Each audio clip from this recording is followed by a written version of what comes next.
안녕하세요, 여러분.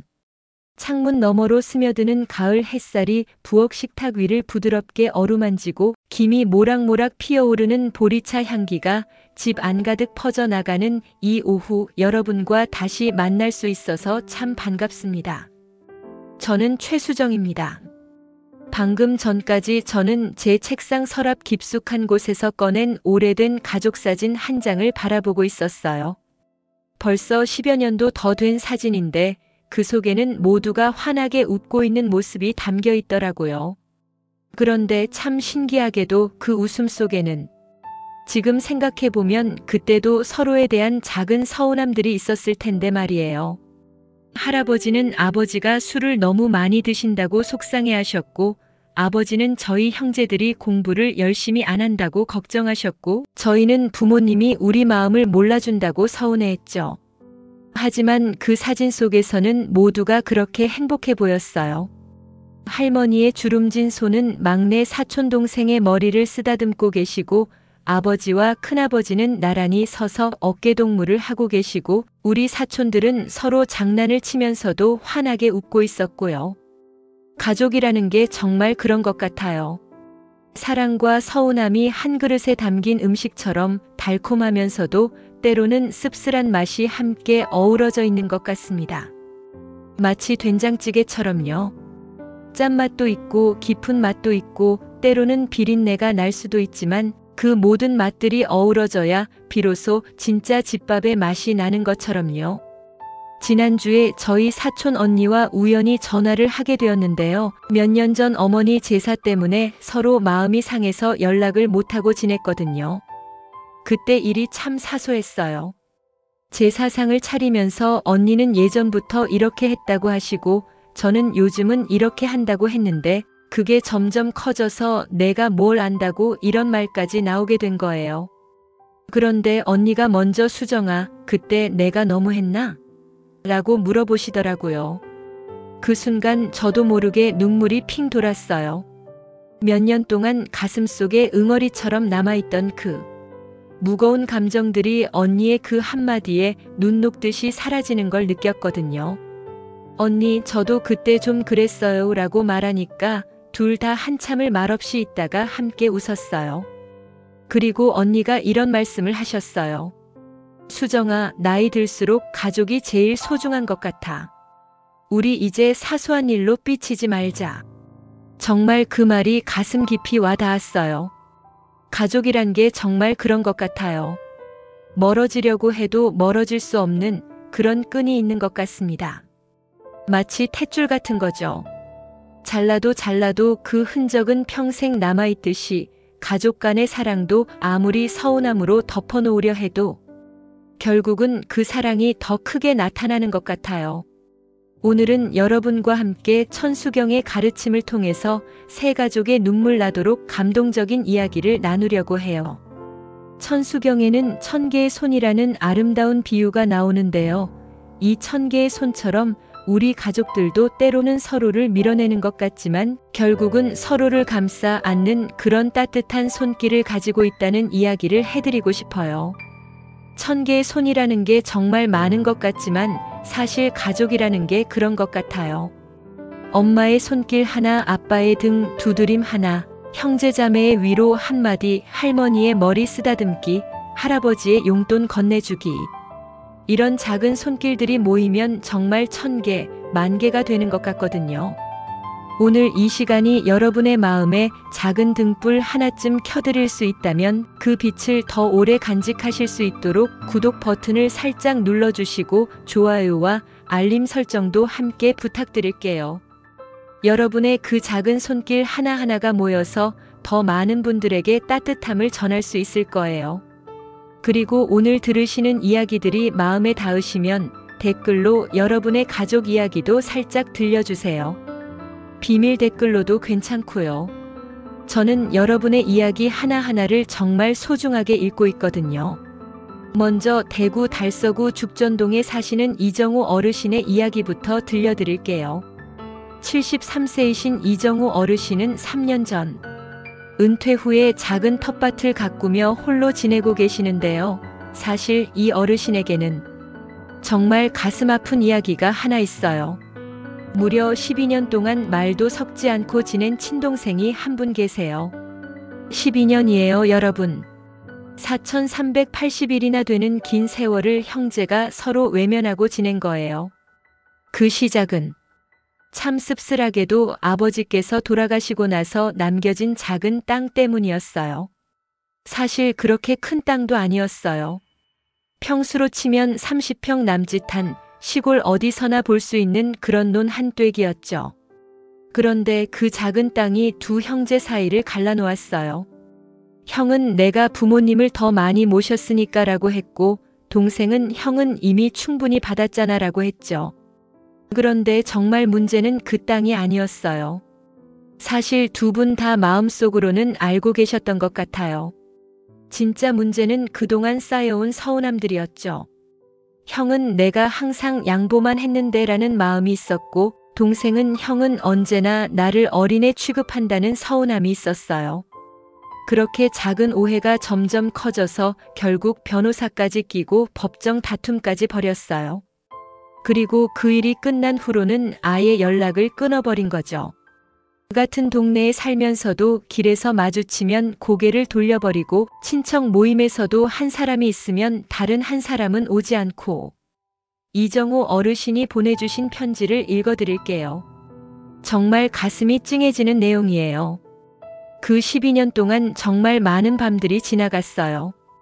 특히 설날이나 추석 같은 명절이 되면 어김없이 동생 생각이 났는데, 자존심이라는 게 참 무서운 게 먼저 연락을 할 수가 없더라고요. 그런데 가장 힘들었던 건 동생 아들이 군대에 간다는 소식을 들었을 때였어요. 다른 친척을 통해서 들었거든요.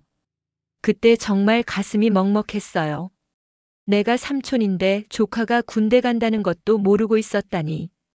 그날 밤에는 잠을 한숨도 못 잤어요. 그리고 작년에는 동생이 교통사고로 병원에 입원했다는 소식을 들었어요. 크게 다친 건 아니라고 했지만 그때 정말 가슴이 철렁했어요. 만약에 정말 큰일이라도 났으면 어쩔 뻔했나 하는 생각에 며칠을 잠 못 이뤘어요.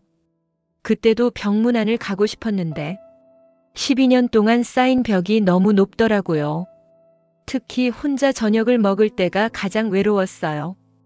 TV에서 형제끼리 술 마시는 장면이나 가족끼리 모여있는 모습이 나오면 자꾸 동생 생각이 났거든요.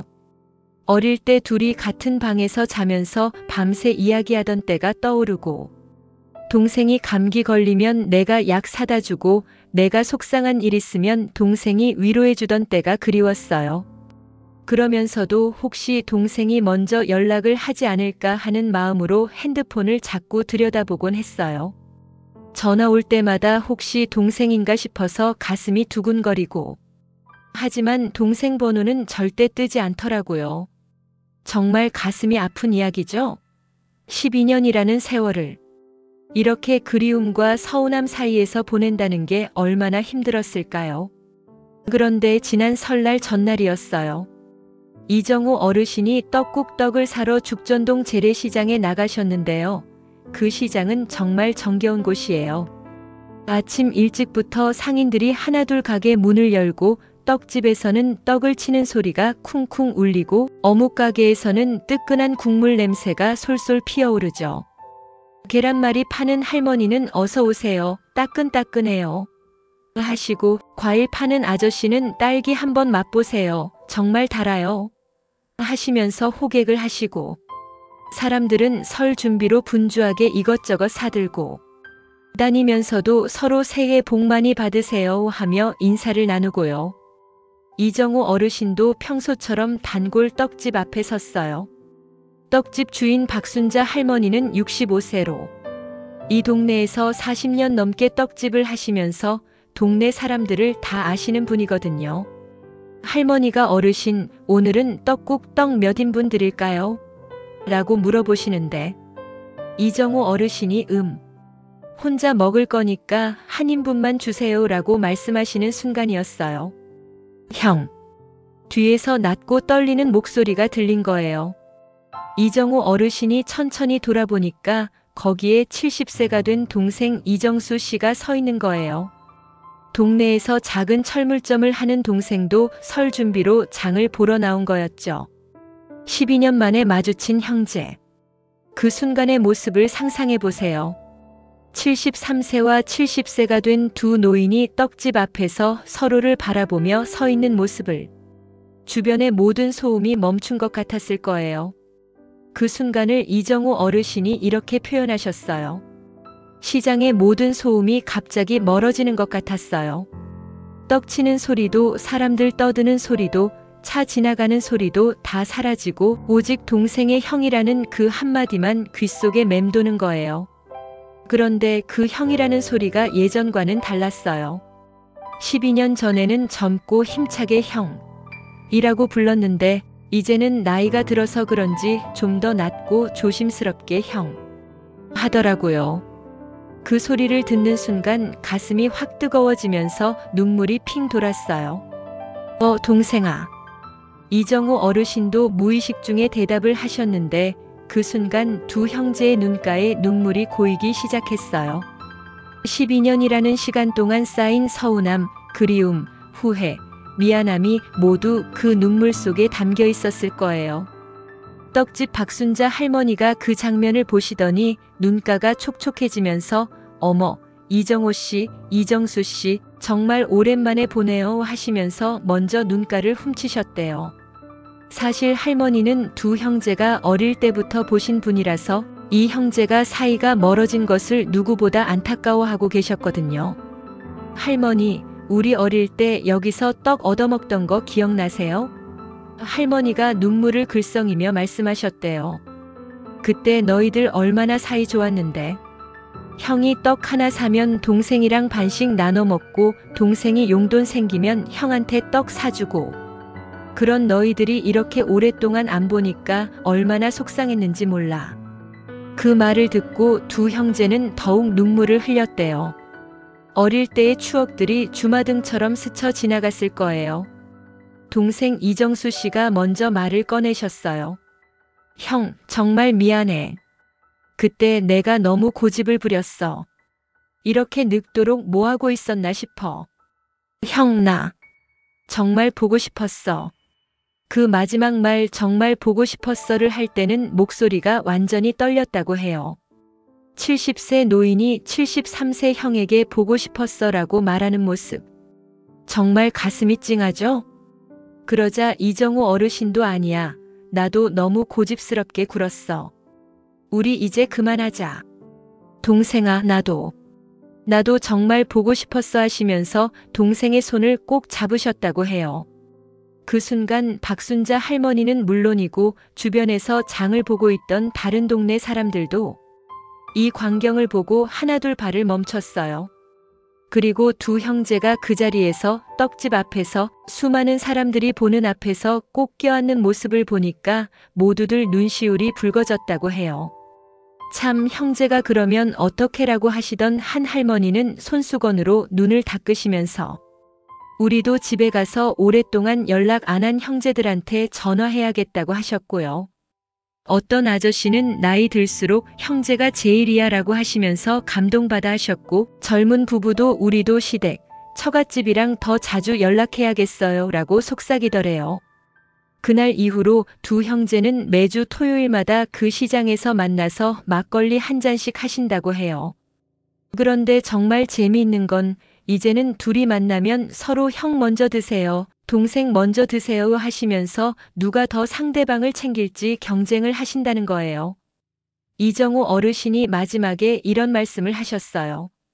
12년 동안 잃어버린 시간은 아깝지만 앞으로 남은 시간이라도 형제답게 지내려고 해요. 그때 시장에서 동생이 형이라고 불러줬을 때 그 소리가 세상에서 가장 듣고 싶었던 소리였다는 걸 깨달았어요. 이제는 매일 밤 잠들기 전에 동생한테 안부 문자를 보내요. 오늘 하루 고생했어. 내일 날씨가 추우니까 감기 조심해, 이런 짧은 메시지지만 그걸 보내고 나면 마음이 참 따뜻해져요. 12년 동안 못 보낸 안부를 지금이라도 챙기고 있다는 생각이 들어서요. 이 이야기를 들으면서 저는 천수경의 한 구절이 떠올랐어요. 천수경에는 천수천안 관자재보살이라는 말씀이 나오는데요. 이는 1000개의 손과 1000개의 눈을 가진 관세음보살을 의미해요. 이 1000개의 손은 모든 중생을 어루만지고 도와주는 자비의 손길을 상징하죠. 가족도 마찬가지인 것 같아요. 때로는 서로를 밀어내는 것 같지만 결국은 1000개의 손처럼 서로를 감싸 안고 어루만져주는 존재들이죠. 이정우 어르신과 동생분의 이야기에서도 12년이라는 시간 동안 서로 등을 돌리고 있었지만 결국은 그 1000개의 손 중 하나가 먼저 다가가서 형이라고 불러준 거예요. 그 한마디가 바로 천수경에서 말하는 자비의 손길이었던 거죠. 천수경의 또 다른 구절에는 능제일 최고라는 말씀이 있어요. 이는 모든 고통을 제거할 수 있다는 뜻인데 정말 그랬던 것 같아요. 12년간의 서운함과 그리움이라는 고통이 그 한마디 형으로 모두 사라진 거니까요. 이제 강원도 원주에 사시는 김영희 여사님의 이야기를 들려드릴게요. 65세이신 김영희 여사님은 5년 전에 남편분을 하늘나라로 보내시고 원주 단계동에서 혼자 지내고 계세요. 작은 2층 주택의 1층에서만 생활하시는데 2층은 예전에 아들이 쓰던 방이라서 그대로 비워두고 계세요. 38세 된 아들 박진수 씨와는 3년째 연락을 끊고 지내셨어요. 그 이유는 참 마음이 아픈 이야기예요. 아들이 결혼할 때 며느리 문제 때문이었어요. 사실 김영애 여사님이 며느리를 싫어하신 건 아니었어요. 다만 아들이 만난 지 6개월 만에 결혼을 하겠다고 하니까 너무 성급한 것 같다. 좀 더 알고 나서 결혼해도 늦지 않지 않겠냐고 말씀하신 거였죠. 그런데 아들은 그 말을 엄마가 제 선택을 믿어주시지 않는다. 제 여자친구를 못마땅해 하신다는 식으로 받아들인 거예요. 그때 김영애 여사님이 좀 더 부드럽게 말씀하셨으면 좋았을 텐데 워낙 속이 타서 엄마 말이 틀렸니? 결혼은 신중하게 하는 게 맞지 않니? 라고 조금 강하게 말씀하셨거든요. 그러자 아들이 엄마는 평생 저만 보고 사셨으니까 제가 다른 여자를 사랑하는 게 싫으신 거 아니에요? 라고 말하는 거예요. 그 말을 들은 김영희 여사님이 얼마나 상처를 받으셨겠어요. 내가 엄마를 그런 식으로 생각하니? 라고 하시니까 아들도 그럼 왜 자꾸 반대만 하세요? 라고 맞받아치고 그렇게 작은 오해가 점점 커져서 결국 아들이 엄마가 이러시면 저는 결혼식에 엄마를 모시지 않겠어요 라는 말까지 하게 된 거예요. 김영애 여사님도 화가 나서 그래 내 맘대로 해라. 엄마 없이 결혼해라 라고 하셨고요. 결국 아들은 정말로 어머니를 결혼식에 초대하지 않았어요. 김영애 여사님은 그날 혼자 집에서 아들 어릴 때 사진을 보면서 하루 종일 우셨다고 해요. 김영애 여사님이 보내주신 편지에는 이런 내용이 있어요. 혼자 지내는 집이 얼마나 조용한지 몰라요. 남편이 돌아가시고 아들마저 연락을 끊으니까 이 집이 정말 무덤 같더라고요. 특히 겨울 저녁이면 작은 전기난로 앞에 앉아서 혼자 저녁을 먹는데 그럴 때마다 진수가 어릴 때 엄마 오늘 뭐 해 먹었어? 엄마 나 배고파 하던 소리가 자꾸 들리는 것 같아요. 특히 진수가 좋아하던 김치찌개를 끓일 때가 가장 힘들어요. 예전에는 큰 냄비에 진수 목까지 넉넉하게 끓였는데 이제는 작은 냄비에 혼자 먹을 분량만 끓여요. 그런데 습관이라는 게 무섭더라고요. 자꾸 두 사람 분량을 끓이게 되는 거예요. 그래서 김치찌개가 남으면 며칠 동안 똑같은 걸 먹어야 하고 가장 서러운 건 명절 때였어요. 추석이나 설날이 되면 다른 집들은 다 자식들이 와서 시끌벅적한데 우리 집만 조용하거든요. 특히 진수가 어릴 때는 명절 전날부터 엄마 내일 뭐 해 먹을 거야? 엄마 세뱃돈 얼마 받을까? 하면서 신나하던 모습이 자꾸 떠올라서 그럴 때는 정말 눈물이 나더라고요. 그리고 아프거나 힘들 때가 제일 외로워요. 감기라도 걸리면 예전에는 진수가 엄마 약 드셨어요? 엄마 죽 끓여 드릴까요? 했는데 이제는 아무도 없으니까 혼자 끙끙 앓다가 혼자 낫고 그럴 때면 핸드폰을 들었다 놨다 하면서도 결국 전화는 못 걸겠더라고요. 진수한테 전화를 걸면 어떻게 될까 상상해 보기도 했어요. 엄마, 왜 전화해? 하면서 차갑게 대하면 어쩌지? 아니면 아예 전화를 안 받으면 어쩌지? 그런 생각을 하면 더 무서워져서 결국 전화를 못 하겠더라고요. 정말 가슴 아픈 이야기죠? 65세 홀어머니가 혼자서 이런 마음으로 지내셨다니. 그런데 한 달 전이었어요. 어느 날 오후 김영애 여사님이 2층에서 먼지 털고 계시는데 아래층에서 초인종이 울렸어요. 내려가 보니까 우체부 김철수 아저씨 55세가 편지 한 통을 들고 서 계신 거예요. 여사님, 등기우편 왔어요. 여기 도장 찍어주세요. 김영애 여사님이 발신인을 보는 순간 손이 덜덜 떨렸어요. 박진수라고 적혀 있는 거예요. 3년 만에 처음 받는 아들의 편지였거든요. 우체부 아저씨가 여사님 괜찮으세요? 얼굴이 갑자기 하얘지셨는데 라고 걱정해 주실 정도로 김영희 여사님이 충격을 받으신 거예요. 아, 네. 괜찮아요. 그냥 오랜만에 받는 편지라서. 우체부 아저씨는 이 동네에서 15년째 일하시면서 김영희 여사님을 잘 아는 분이거든요. 혹시 좋은 소식이길 바라겠어요 라고 말씀하시고 가셨어요. 김영희 여사님이 그 편지를 받으셨을 때의 마음을 이렇게 표현하셨어요. 손이 벌벌 떨려서 편지 봉투를 뜯을 수가 없었어요. 3년 동안 아무 연락이 없다가 갑자기 편지가 온 거니까 혹시 무슨 안 좋은 일이라도 생겼나 싶어서 무서우면서도 한편으로는 너무 반가워서 가슴이 막 뛰었어요. 정말 이상한 게 편지 봉투만 봐도 울음이 나더라고요. 진수가 쓴 글씨인 걸 보니까 어릴 때 숙제하면서 엄마 이 글자 어떻게 써요? 하던 모습이 떠올라서 그때 마침 옆집에 사시는 72세 최말순 할머니가 김치를 가져다 주시러 오셨는데 영희 여사님이 편지를 붙들고 떨고 있는 모습을 보시더니 깜짝 놀라셨어요. 영희야, 무슨 일이야? 왜 이렇게 떨어? 말순 언니 진수한테서 편지가 왔어요. 최말순 할머니도 김영희 여사님과 아들의 사정을 아시는 분이라서 어머 정말 빨리 뜯어봐라. 진수한테서 온 거잖아 하시면서 함께 기다려주셨대요. 언니 무서워서 못 듣겠어요. 혹시 안 좋은 소식이면 어쩌죠? 에이, 무슨 소리야. 안 좋은 소식이면 편지로 보내겠어? 분명히 좋은 내용일 거야. 빨리 뜯어봐. 최말순 할머니가 옆에서 손을 꼭 잡아주시면서 용기를 주셔서 드디어 편지를 뜯을 수 있었대요. 편지는 A4 용지 2장에 빼곡히 쓰여 있었어요. 평소에 문자나 카톡만 하던 아들이 이렇게 긴 편지를 손으로 쓴 거예요. 엄마, 보고 싶어요. 먼저 이렇게 편지를 쓰게 되어서 죄송해요. 3년 동안 연락을 안 한 제가 갑자기 편지를 보내면 엄마가 놀라실 것 같아서 처음에는 문자를 보낼까 하다가 그래도 제 마음을 제대로 전하려면 편지가 좋을 것 같아서 이렇게 씁니다. 엄마 정말 죄송해요. 그때 제가 너무 어렸었어요.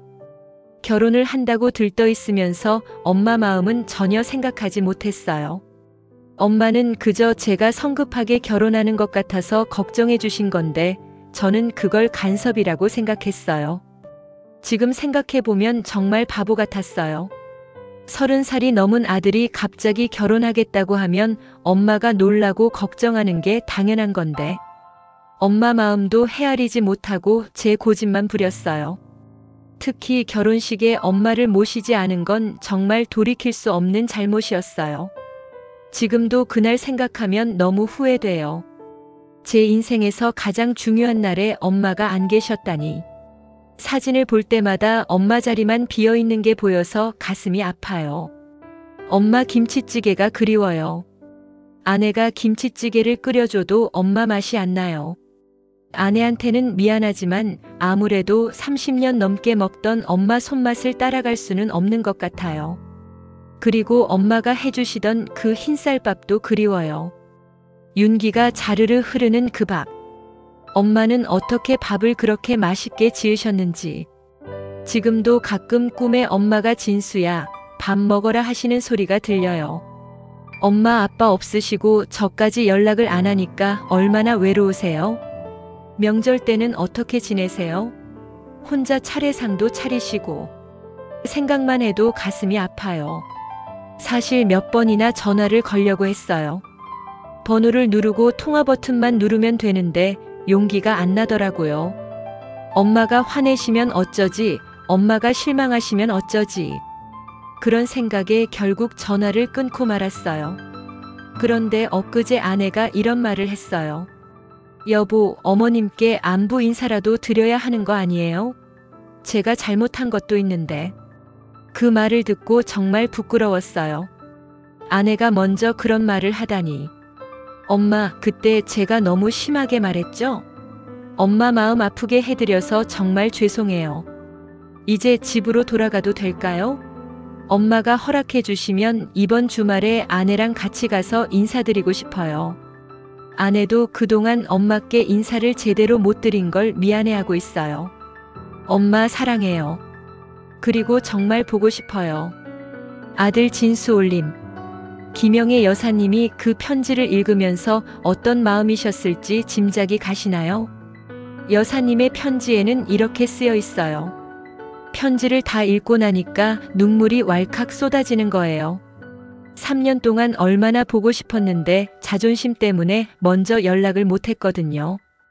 그런데 진수가 먼저 편지를 보내준 거니까 그 고마운 마음에 편지를 가슴에 꼭 안고 한참을 울었어요. 옆에서 지켜보던 최말순 할머니도 함께 우셨어요. 영희야, 이제 됐다. 진수도 다 큰 아들인데 엄마를 그리워하는구나. 역시 자식은 자식이야 라고 하시면서요. 편지에서 엄마 김치찌개가 그리워요라는 부분을 읽을 때는 정말 가슴이 뜨거워졌어요. 그동안 혼자 김치찌개를 끓이면서 진수가 있었으면 하고 생각했었는데 진수도 저를 그리워하고 있었던 거예요. 그리고 엄마 사랑해요라는 마지막 말을 읽을 때는 30년 넘게 키운 아들이 처음으로 편지에 사랑해요라고 써준 거예요. 어릴 때도 쑥스러워하면서 잘 안 하던 말인데 그 말을 보는 순간 정말 세상을 다 가진 기분이었어요. 그날 밤 김영애 여사님은 밤새 아들 방을 정리하셨대요. 3년 동안 그냥 비워둔 방이었는데 이불을 새로 널고 바닥도 닦고 아들이 좋아하던 책들도 다시 책장에 정리해 놓으셨어요. 그러면서 계속 눈물이 나서 손수건을 몇 개씩 적셨다고 하세요. 기쁜 눈물이었겠죠. 아들이 돌아온다는 생각에. 다음 날 새벽 5시부터 일어나서 재래시장으로 나가셨어요. 김치찌개 끓일 재료를 사러요. 평소보다 2시간이나 일찍 나가신 거예요. 어머니, 오늘은 왜 이렇게 일찍 나오셨어요? 단골 정육점 사장님이 물어보시니까 김영애 여사님이 환하게 웃으시면서 우리 아들이 온대요. 라고 자랑하셨대요. 돼지고기도 평소보다 좋은 걸로 사고 김치도 새로 사고 아들이 좋아하는 두부도 사고 미역도 사서 미역국도 끓이려고 하시고. 그런데 시장을 다니면서도 계속 웃음이 나왔대요. 3년 만에 아들을 위해서 장을 보는 거니까요. 아들이 제일 좋아하는 반찬이 뭐예요? 반찬 가게 사장님이 물어보시니까 김치찌개랑 계란말이요. 어릴 때부터 그것만 먹었어요 라고 하시면서 또 눈물을 글썽이셨대요. 그리고 집에 와서는 하루 종일 요리를 하셨어요. 김치찌개도 끓이고 계란말이도 부치고 아들이 좋아하는 멸치볶음도 만들고 3년 동안 혼자서 간단하게만 해먹다가 이렇게 정성스럽게 음식을 만드니까 정말 행복하셨대요. 주말에 드디어 아들이 며느리와 함께 왔어요. 현관문이 열리면서 엄마 라고 부르는 소리를 들은 김영희 여사님은 그 자리에서 울음을 터뜨렸대요. 진수야. 3년 만에 만난 모자. 아들도 어머니를 꼭 안으면서 엄마 미안해요. 정말 미안해요를 계속 반복했다고 해요. 며느리도 어머님 죄송해요. 그동안 인사도 못 드리고 라고 하면서 눈물을 흘렸고요. 그날 김치찌개를 먹으면서 아들이 역시 엄마 김치찌개가 제일 맛있어요 라고 하니까 김영애 여사님은 너무 기뻐서 계속 반찬을 더 가져다 주셨대요. 더 먹어라 하시면서요. 며느리도 어머님 정말 맛있어요. 비법이 뭐예요? 라고 물어보니까 김영희 여사님이 사랑이야 사랑. 사랑으로 끓여야 맛있어 라고 하셨대요. 이 이야기를 들으면서 저는 천수경의 천안명조견시음이라는 구절이 떠올랐어요. 이는 천 개의 눈으로 세상의 소리를 본다는 뜻인데 바로 이런 의미인 것 같아요. 김영애 여사님과 아들 진수 씨는 3년 동안 멀리 떨어져 있었지만 서로를 바라보는 마음의 눈은 계속 있었던 거죠. 천수경에서는 관세음 보살이 중생의 간절한 부름을 듣고 즉시 응답한다고 하는데 가족 간의 사랑도 그런 것 같아요. 김영애 여사님이 3년 동안 아들을 그리워하는 마음, 진수 씨가 엄마의 김치찌개를 그리워하는 마음이 서로 통해서 결국 편지라는 형태로 만나게 된 거니까요. 천수경의 또 다른 가르침 중에 무량광명 청정보라는 말씀이 있어요. 이는 한없이 밝고 맑은 보배라는 뜻인데 가족의 사랑이 바로 그런 보배인 것 같아요. 아무리 오랫동안 숨겨두어도 때가 되면 그 빛이 다시 나타나서 서로를 비춰주는 거죠. 마지막으로 서울 강북구 수유동에 사시는 70세 박동순 할머니의 가슴 따뜻한 이야기를 들려드릴게요. 동순 할머니에게는 지금 캐나다 밴쿠버에서 유학 중인 20세 손주 이민호 군이 있어요. 이 할머니의 사연이 참 특별해요. 며느리가 민호를 낳고 2년 후에 교통사고로 갑자기 세상을 떠나신 거예요. 그때 아들은 충격이 너무 커서 한동안 정신을 못 차렸고 결국 박동순 할머니가 2살 배기 손주를 키우게 된 거죠. 그때 정말 힘들었어요. 68세에 2살짜리를 키운다는 게 밤에 아이가 울면 등에 업고 동네를 한 바퀴 돌기도 하고 아플 때는 응급실에 데려가기도 하고 그런데 신기하게도 민호를 키우면서 제가 더 건강해진 것 같았어요. 아이 때문에 일찍 일어나고 아이 밥 해주려고 정성스럽게 음식도 만들고 오히려 혼자 있을 때보다 더 활기차게 살았어요. 민호는 할머니 손에서 자라면서 정말 착한 아이가 되었어요. 유치원 다닐 때부터 할머니 어깨를 주물러드리고 초등학교 때는 용돈을 모아서 할머니께 카네이션을 사드리고 중학교 때는 할머니, 제가 돈 많이 벌어서 효도할게요 라고 말하곤 했죠. 그런데 민호가 고등학교를 졸업하고 캐나다로 유학을 가게 되면서 할머니는 갑자기 혼자가 되신 거예요. 18년 동안 손주와 함께 살다가 갑자기 혼자가 되니까 정말 적적하셨을 거예요. 처음에는 우리 민호 잘 되라고 보낸 거니까 하시면서 용기를 내셨는데 시간이 지날수록 허전함이 커지셨대요. 박동순 할머니가 보내주신 편지를 읽어드릴게요. 민호가 없는 집이 이렇게 조용할 줄 몰랐어요. 18년 동안 매일 할머니 또 부르던 소리에 익숙해져 있었는데 갑자기 그 소리가 사라지니까 정말 이상하더라고요. 아침에 일어나면 습관적으로 민호야, 밥 먹어라 하고 부르다가 혼자 웃게 되고요. 저녁에 뉴스를 보다가도 민호야, 이것 좀 봐라 하려다가 옆에 아무도 없는 걸 깨닫고 울적해지고요. 특히 눈 오는 날이면 민호가 어릴 때 눈사람 만들어 달라고 조르던 모습이 자꾸 떠올라서 더 그리웠어요. 할머니, 눈사람 만들어 주세요. 할머니, 저한테도 눈 던져보세요. 하면서 까르르 웃던 모습. 그때는 추워서 빨리 들어가자고 했는데 이제는 그런 소리가 그리워요. 그리고 밥 먹을 때가 제일 외로워요. 18년 동안 민호 밥상까지 차려놓고 같이 먹었는데 이제는 혼자서 작은 상에 조금씩만 차려놓고 먹으니까 밥맛이 없더라고요. 그래서 요즘에는 밥도 제대로 안 해먹고 라면으로 때우는 날이 많아요. 가끔 민호가 좋아하던 호떡을 부치기도 해요. 그런데 혼자 먹으려니까 맛이 없어서 몇 개 못 먹고 버리게 되고 그럴 때면 민호가 있었으면 금세 다 먹었을 텐데 하는 생각이 들어서 더 허전해져요. 정말 마음이 아픈 이야기죠? 70세 할머니가 18년 동안 키운 손주와 헤어져서 이런 마음으로 지내신다니. 그런데 지난주에 민호에게서 편지가 왔어요. 요즘에는 카카오톡이나 이메일로 연락하는 게 보통인데 민호가 손으로 쓴 편지를 보낸 거예요. 그것도 한국까지 국제우편으로요. 할머니가 얼마나 놀라셨는지 동네 슈퍼에 물건 사러 갔다가 주인 정필수 아저씨 68세에게 자랑부터 하셨대요. 필수 아저씨, 우리 민호가 캐나다에서 편지를 보냈어요. 하시면서 편지를 보여드리니까 정 아저씨도 어머, 요즘 애들이 편지를 보내다니 참 기특하네요. 할머니가 잘 키우신 덕분이에요 라고 하시면서 함께 기뻐해 주셨어요.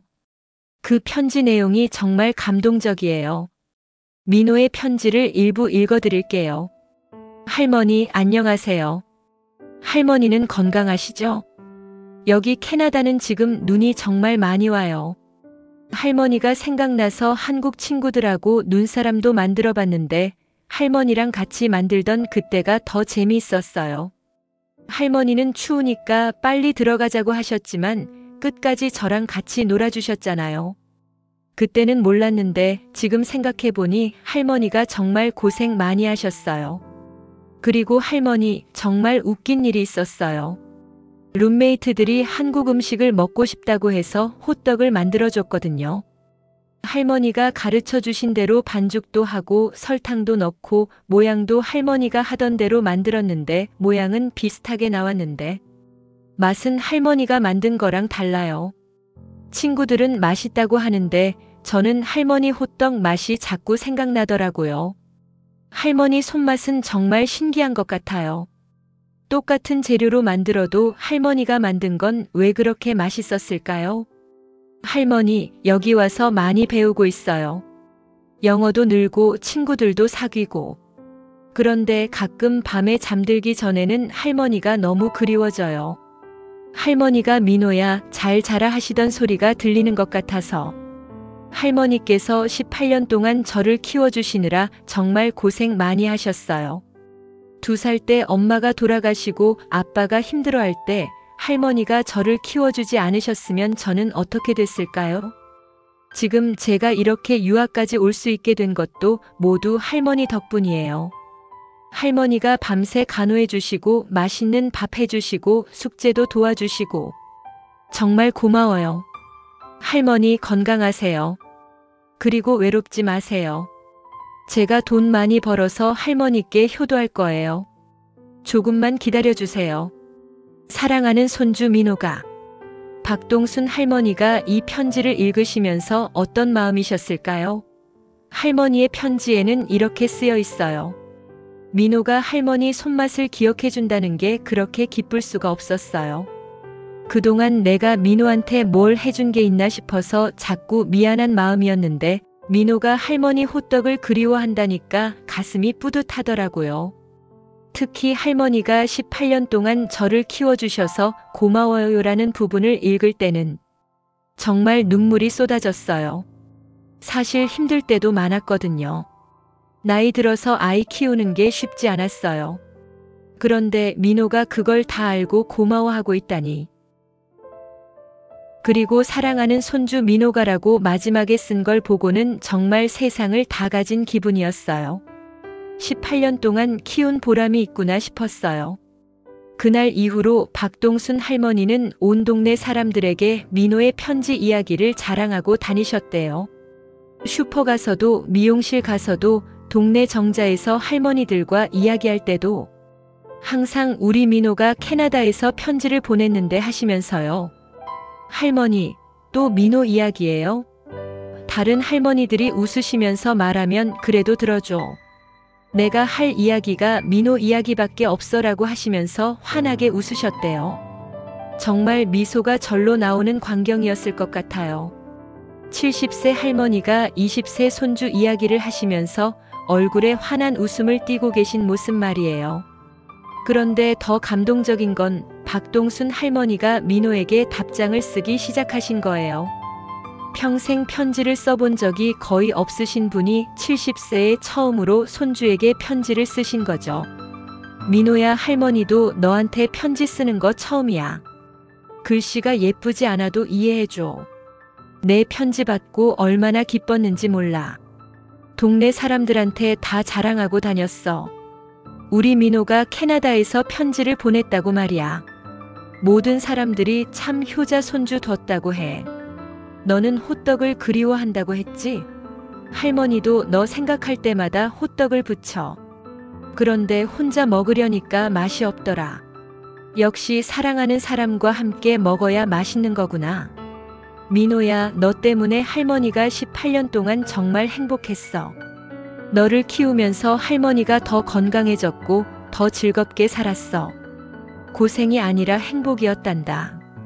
캐나다는 춥다고? 감기 조심해. 그리고 밥 잘 챙겨 먹어. 할머니가 없어도 건강하게 잘 지내야 해.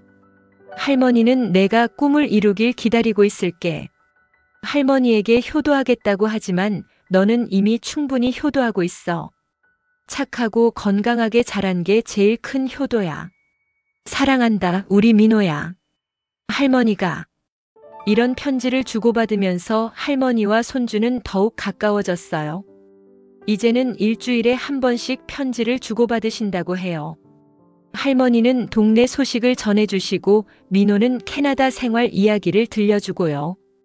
가장 감동적인 건 할머니가 민호 편지 오는 날을 표시해 놓은 달력이에요. 빨간 펜으로 동그라미 치고 그날이 되면 우체통을 몇 번씩 확인하신다고 해요. 이 이야기를 들으면서 저는 천수경의 역대자비력이라는 구절이 떠올랐어요. 이는 대대로 이어지는 자비의 힘이라는 뜻인데 바로 할머니와 손주 사이의 사랑이 그런 것 같아요. 세대를 넘어서 이어지는 그 따뜻한 마음 말이에요. 천수경에서는 관세음보살의 자비가 3세에 걸쳐 변하지 않는다고 하는데 가족의 사랑도 그런 것 같아요. 박동순 할머니가 민호를 키우면서 쏟으신 사랑이 이제는 민호의 마음속에서 할머니를 그리워하는 마음으로 피어나고 있는 거니까요. 그리고 천수경의 능시일체원이라는 말씀도 있어요. 이는 모든 소원을 이루어준다는 뜻인데 정말 그런 것 같아요. 할머니의 소원은 손주가 건강하고 행복하게 지내는 것이고 손주의 소원은 할머니께서 건강하시고 외롭지 않으시는 것이잖아요.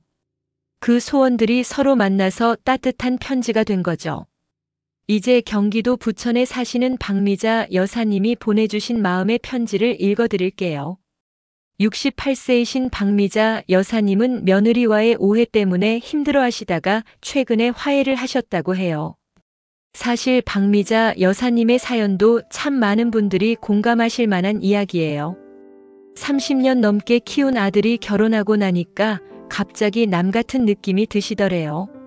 며느리가 나쁜 건 아닌데 왠지 아들을 빼앗긴 것 같은 서운함이 생기고 특히 아들이 예전에는 엄마 뭐 필요한 거 없어요? 라고 자주 물어봤는데 결혼 후에는 그런 말이 뜸해지니까 더 서운하셨대요. 역시 장가 가면 어미 팔아서 마누라 사랑한다더니 하는 마음이 들었다고 하세요. 그런데 지난달 손주 돌잔치를 준비하면서 며느리를 다시 보게 되셨다고 해요. 박미자 여사님의 편지를 읽어드릴게요. 최수정 DJ님 안녕하세요. 저는 부천에 사는 박미자라고 해요. 오늘은 제가 며느리에게 하고 싶었던 말을 편지로 써보려고 해요. 사실 며느리 앞에서는 왜 이런 말이 쉽게 나오지 않는지 모르겠어요. 우리 며느리 수영이에게 수영아, 그동안 고생 많았어. 사실 어머니가 너한테 많이 서운했던 건 사실이야. 왜냐하면 솔직히 말하면 내 아들을 데려간 사람이라고 생각했거든. 30년 넘게 키운 아들이 결혼하고 나니까 갑자기 엄마보다 아내를 더 챙기는 것 같아서 속상했어. 예전에는 엄마 오늘 뭐 드실 거예요? 하고 물어보더니 요즘에는 수영이는 뭐 먹고 싶어? 이런 말부터 하더라고. 그게 당연한 건데도 어머니 마음은 좀 섭섭했어. 그리고 명절 때 차례상을 차리면서도 자꾸 수영이 말이 맞다, 수영이는 이렇게 한다던데 이런 말을 하니까 40년 넘게 우리 집 차례상을 차려온 내가 뭔가 된 기분이었어. 그런데 지난주 손주 돌잔치를 하면서 깨달은 게 있어. 내가 얼마나 우리 가족을 위해서 애쓰고 있는지 보이더라. 돌잔치 일주일 전부터 너는 준비에 매달렸더라. 하객 명단 정리하고 음식 메뉴 정하고 답례품 준비하고.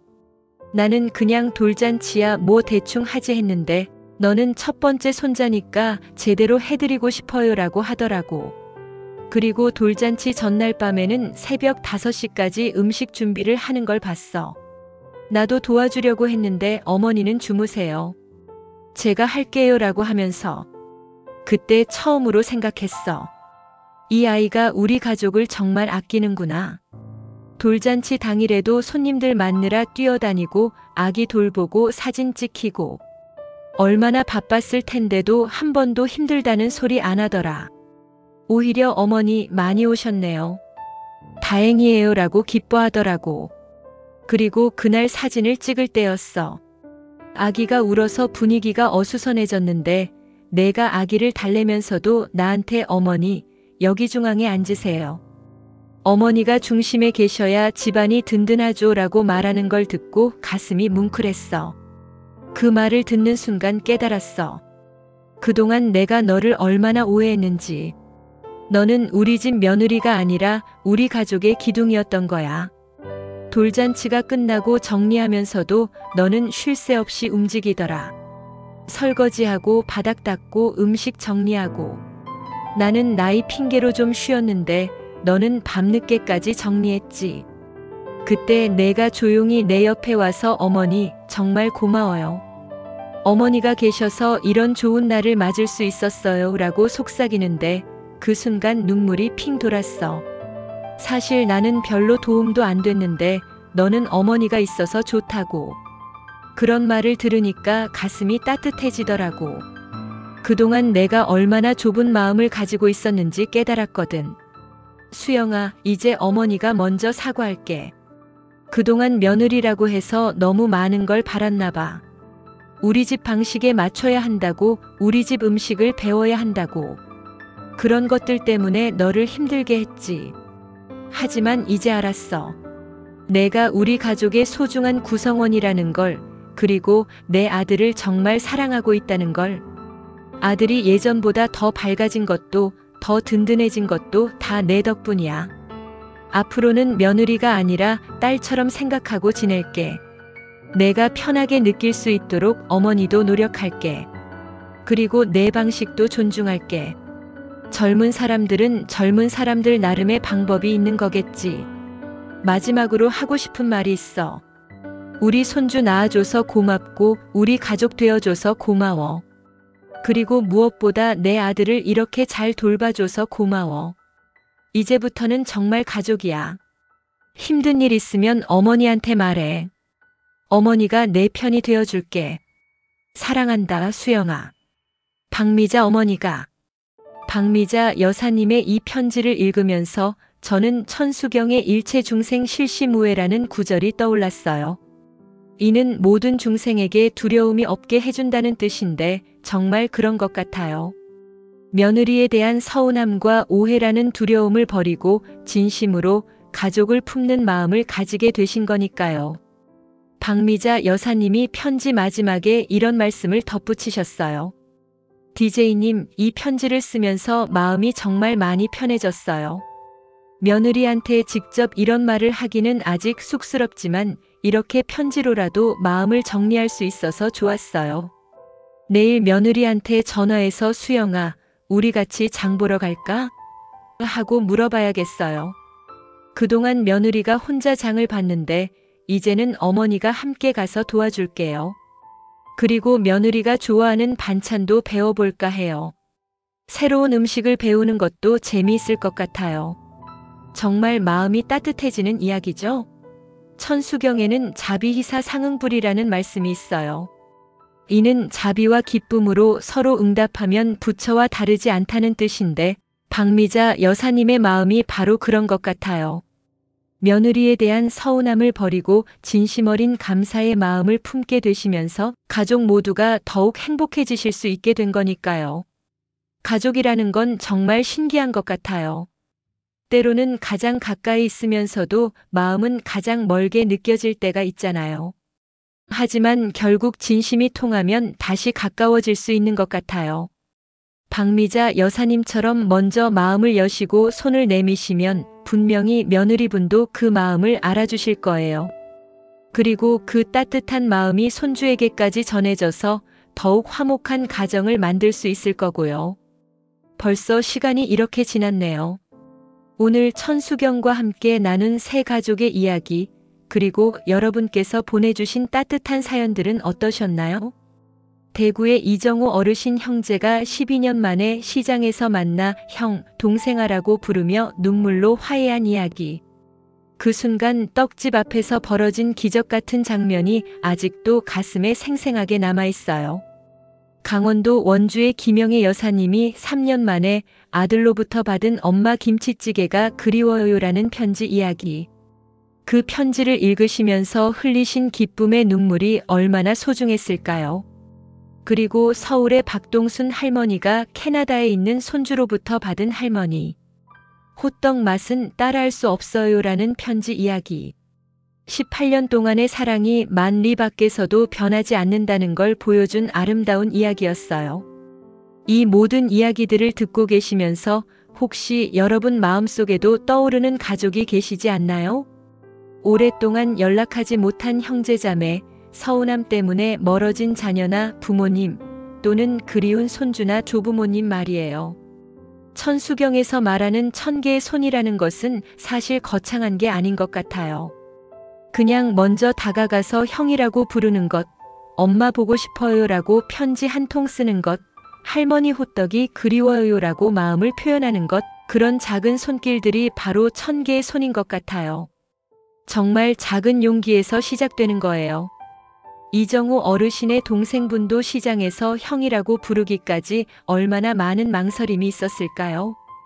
김영애 여사님의 아들 진수 씨도 편지를 쓰기 전에 얼마나 고민했을까요? 박동순 할머니의 손주. 민호 군도 편지를 보내기까지 얼마나 많은 마음의 준비가 있었을까요? 하지만 그 작은 용기가 12년, 3년 수천 킬로미터의 거리를 뛰어넘어서 사랑하는 가족들을 다시 하나로 만든 거예요. 천수경의 가르침 중에 10년 불공 관음력이라는 말씀이 있어요.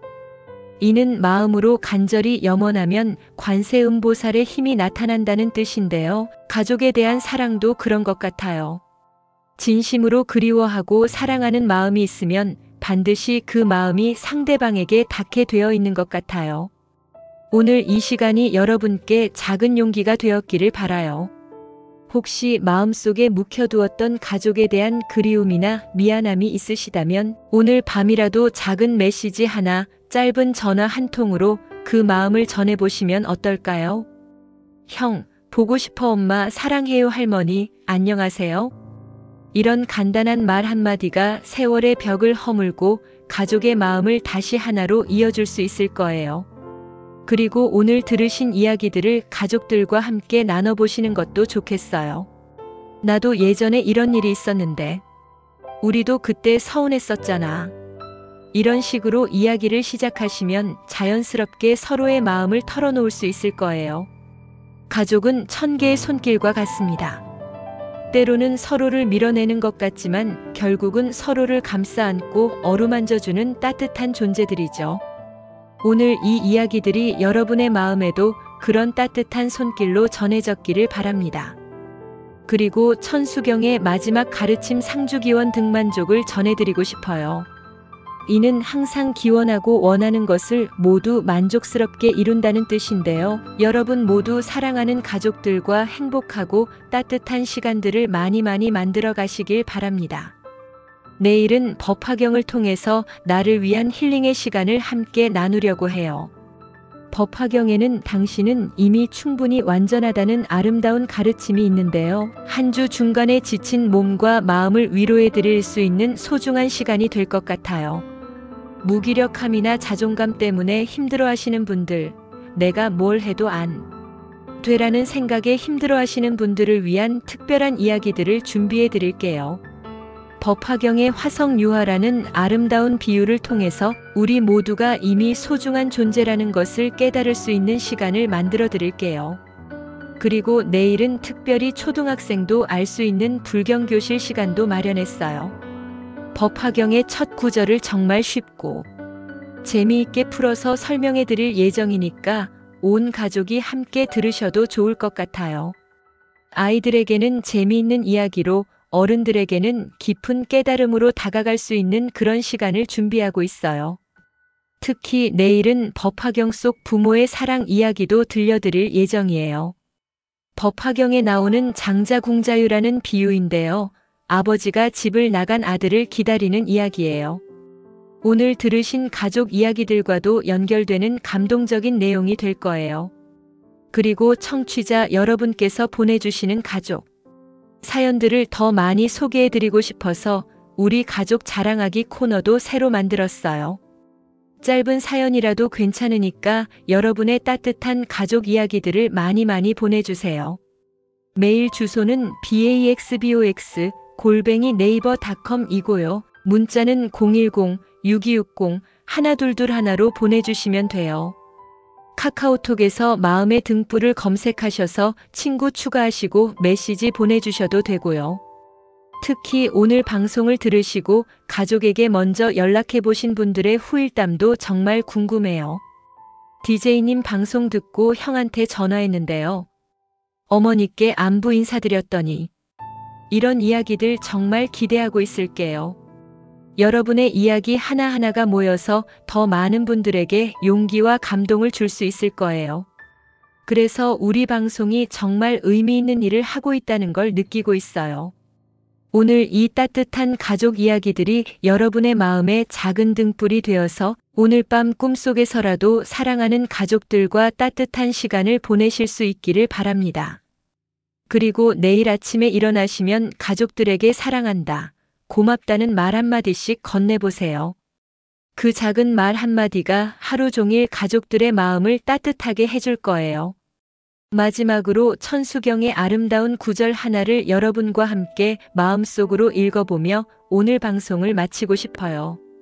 남무관 세음보살 기원중 생득 해탈관 세음보살께 귀의하며 모든 중생이 해탈을 얻기를 기원한다. 여러분과 여러분의 소중한 가족들 모두가 서로의 사랑 안에서 진정한 행복을 찾으시길, 그리고 작은 오해나 서운함에 매이지 않고 서로를 이해하고 용서하는 마음을 가지실 수 있기를 간절히 기원합니다. 지금까지 최수정의 마음의 등불이었습니다. 오늘도 들어주셔서 정말 고맙고요. 내일 또 만나요. 여러분 정말 사랑해요. 안녕히 계세요. 안녕하세요 여러분. 창문 너머로 스며드는 가을 햇살이 부엌 식탁 위를 부드럽게 어루만지고 김이 모락모락 피어오르는 보리차 향기가 집 안가득 퍼져나가는 이 오후, 여러분과 다시 만날 수 있어서 참 반갑습니다. 저는 최수정입니다. 방금 전까지 저는 제 책상 서랍 깊숙한 곳에서 꺼낸 오래된 가족사진 한 장을 바라보고 있었어요.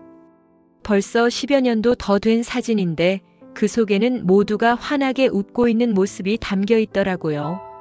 그런데 참 신기하게도 그 웃음 속에는 지금 생각해보면 그때도 서로에 대한 작은 서운함들이 있었을 텐데 말이에요. 할아버지는 아버지가 술을 너무 많이 드신다고 속상해하셨고, 아버지는 저희 형제들이 공부를 열심히 안 한다고 걱정하셨고, 저희는 부모님이 우리 마음을 몰라준다고 서운해했죠. 하지만 그 사진 속에서는 모두가 그렇게 행복해 보였어요. 할머니의 주름진 손은 막내 사촌동생의 머리를 쓰다듬고 계시고, 아버지와 큰아버지는 나란히 서서 어깨동무를 하고 계시고, 우리 사촌들은 서로 장난을 치면서도 환하게 웃고 있었고요. 가족이라는 게 정말 그런 것 같아요. 사랑과 서운함이 한 그릇에 담긴 음식처럼 달콤하면서도 때로는 씁쓸한 맛이 함께 어우러져 있는 것 같습니다. 마치 된장찌개처럼요. 짠맛도 있고 깊은 맛도 있고 때로는 비린내가 날 수도 있지만 그 모든 맛들이 어우러져야 비로소 진짜 집밥의 맛이 나는 것처럼요. 지난주에 저희 사촌 언니와 우연히 전화를 하게 되었는데요. 몇 년 전 어머니 제사 때문에 서로 마음이 상해서 연락을 못하고 지냈거든요. 그때 일이 참 사소했어요. 제사상을 차리면서 언니는 예전부터 이렇게 했다고 하시고 저는 요즘은 이렇게 한다고 했는데 그게 점점 커져서 내가 뭘 안다고 이런 말까지 나오게 된 거예요. 그런데 언니가 먼저 수정아, 그때 내가 너무 했나? 라고 물어보시더라고요. 그 순간 저도 모르게 눈물이 핑 돌았어요.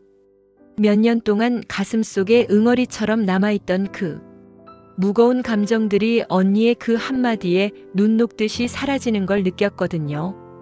언니, 저도 그때 좀 그랬어요 라고 말하니까 둘 다 한참을 말없이 있다가 함께 웃었어요. 그리고 언니가 이런 말씀을 하셨어요. 수정아, 나이 들수록 가족이 제일 소중한 것 같아. 우리 이제 사소한 일로 삐치지 말자. 정말 그 말이 가슴 깊이 와 닿았어요. 가족이란 게 정말 그런 것 같아요. 멀어지려고 해도 멀어질 수 없는 그런 끈이 있는 것 같습니다. 마치 탯줄 같은 거죠. 잘라도 그 흔적은 평생 남아있듯이 가족 간의 사랑도 아무리 서운함으로 덮어놓으려 해도 결국은 그 사랑이 더 크게 나타나는 것 같아요. 오늘은 여러분과 함께 천수경의 가르침을 통해서 세 가족의 눈물 나도록 감동적인 이야기를 나누려고 해요. 천수경에는 1000개의 손이라는 아름다운 비유가 나오는데요. 이 1000개의 손처럼 우리 가족들도 때로는 서로를 밀어내는 것 같지만 결국은 서로를 감싸 안는 그런 따뜻한 손길을 가지고 있다는 이야기를 해드리고 싶어요. 1000개의 손이라는 게 정말 많은 것 같지만 사실 가족이라는 게 그런 것 같아요. 엄마의 손길 하나, 아빠의 등 두드림 하나, 형제자매의 위로 한마디, 할머니의 머리 쓰다듬기, 할아버지의 용돈 건네주기. 이런 작은 손길들이 모이면 정말 1000개, 10,000개가 되는 것 같거든요. 오늘 이 시간이 여러분의 마음에 작은 등불 하나쯤 켜드릴 수 있다면 그 빛을 더 오래 간직하실 수 있도록 구독 버튼을 살짝 눌러주시고 좋아요와 알림 설정도 함께 부탁드릴게요. 여러분의 그 작은 손길 하나하나가 모여서 더 많은 분들에게 따뜻함을 전할 수 있을 거예요. 그리고 오늘 들으시는 이야기들이 마음에 닿으시면 댓글로 여러분의 가족 이야기도 살짝 들려주세요. 비밀 댓글로도 괜찮고요. 저는 여러분의 이야기 하나하나를 정말 소중하게 읽고 있거든요. 먼저 대구 달서구 죽전동에 사시는 이정우 어르신의 이야기부터 들려드릴게요. 73세이신 이정우 어르신은 3년 전 은퇴 후에 작은 텃밭을 가꾸며 홀로 지내고 계시는데요. 사실 이 어르신에게는 정말 가슴 아픈 이야기가 하나 있어요. 무려 12년 동안 말도 섞지 않고 지낸 친동생이 한 분 계세요. 12년이에요, 여러분. 4380일이나 되는 긴 세월을 형제가 서로 외면하고 지낸 거예요. 그 시작은 참 씁쓸하게도 아버지께서 돌아가시고 나서 남겨진 작은 땅 때문이었어요. 사실 그렇게 큰 땅도 아니었어요. 평수로 치면 30평 남짓한 시골 어디서나 볼 수 있는 그런 논 한 떼기였죠. 그런데 그 작은 땅이 두 형제 사이를 갈라놓았어요. 형은 내가 부모님을 더 많이 모셨으니까 라고 했고 동생은 형은 이미 충분히 받았잖아 라고 했죠. 그런데 정말 문제는 그 땅이 아니었어요. 사실 두 분 다 마음속으로는 알고 계셨던 것 같아요. 진짜 문제는 그동안 쌓여온 서운함들이었죠. 형은 내가 항상 양보만 했는데 라는 마음이 있었고 동생은 형은 언제나 나를 어린애 취급한다는 서운함이 있었어요. 그렇게 작은 오해가 점점 커져서 결국 변호사까지 끼고 법정 다툼까지 벌였어요. 그리고 그 일이 끝난 후로는 아예 연락을 끊어버린 거죠. 같은 동네에 살면서도 길에서 마주치면 고개를 돌려버리고 친척 모임에서도 한 사람이 있으면 다른 한 사람은 오지 않고 이정우 어르신이 보내주신 편지를 읽어드릴게요. 정말 가슴이 찡해지는 내용이에요.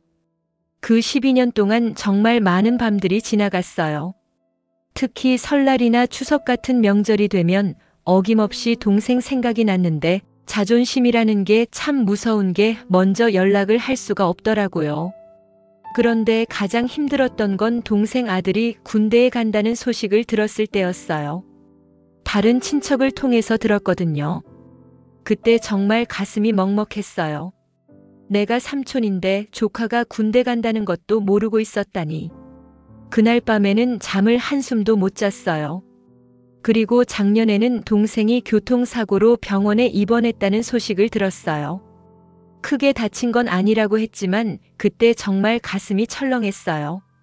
만약에 정말 큰일이라도 났으면 어쩔 뻔했나 하는 생각에 며칠을 잠 못 이뤘어요. 그때도 병문안을 가고 싶었는데 12년 동안 쌓인 벽이 너무 높더라고요. 특히 혼자 저녁을 먹을 때가 가장 외로웠어요. TV에서 형제끼리 술 마시는 장면이나 가족끼리 모여있는 모습이 나오면 자꾸 동생 생각이 났거든요. 어릴 때 둘이 같은 방에서 자면서 밤새 이야기하던 때가 떠오르고, 동생이 감기 걸리면 내가 약 사다 주고 내가 속상한 일 있으면 동생이 위로해 주던 때가 그리웠어요. 그러면서도 혹시 동생이 먼저 연락을 하지 않을까 하는 마음으로 핸드폰을 자꾸 들여다보곤 했어요. 전화 올 때마다 혹시 동생인가 싶어서 가슴이 두근거리고, 하지만 동생 번호는 절대 뜨지 않더라고요. 정말 가슴이 아픈 이야기죠? 12년이라는 세월을 이렇게 그리움과 서운함 사이에서 보낸다는 게 얼마나 힘들었을까요? 그런데 지난 설날 전날이었어요. 이정우 어르신이 떡국떡을 사러 죽전동 재래시장에 나가셨는데요. 그 시장은 정말 정겨운 곳이에요. 아침 일찍부터 상인들이 하나둘 가게 문을 열고 떡집에서는 떡을 치는 소리가 쿵쿵 울리고 어묵가게에서는 뜨끈한 국물 냄새가 솔솔 피어오르죠. 계란말이 파는 할머니는 어서 오세요. 따끈따끈해요. 하시고 과일 파는 아저씨는 딸기 한번 맛보세요. 정말 달아요. 하시면서 호객을 하시고, 사람들은 설 준비로 분주하게 이것저것 사들고 다니면서도 서로 새해 복 많이 받으세요 하며 인사를 나누고요. 이정우 어르신도 평소처럼 단골 떡집 앞에 섰어요. 떡집 주인 박순자 할머니는 65세로 이 동네에서 40년 넘게 떡집을 하시면서 동네 사람들을 다 아시는 분이거든요. 할머니가 어르신, 오늘은 떡국 떡 몇 인분 드릴까요? 라고 물어보시는데, 이정우 어르신이 혼자 먹을 거니까 한 인분만 주세요 라고 말씀하시는 순간이었어요. 형. 뒤에서 낮고 떨리는 목소리가 들린 거예요. 이정우 어르신이 천천히 돌아보니까 거기에 70세가 된 동생 이정수 씨가 서 있는 거예요. 동네에서 작은 철물점을 하는 동생도 설 준비로 장을 보러 나온 거였죠. 12년 만에 마주친 형제. 그 순간의 모습을 상상해 보세요.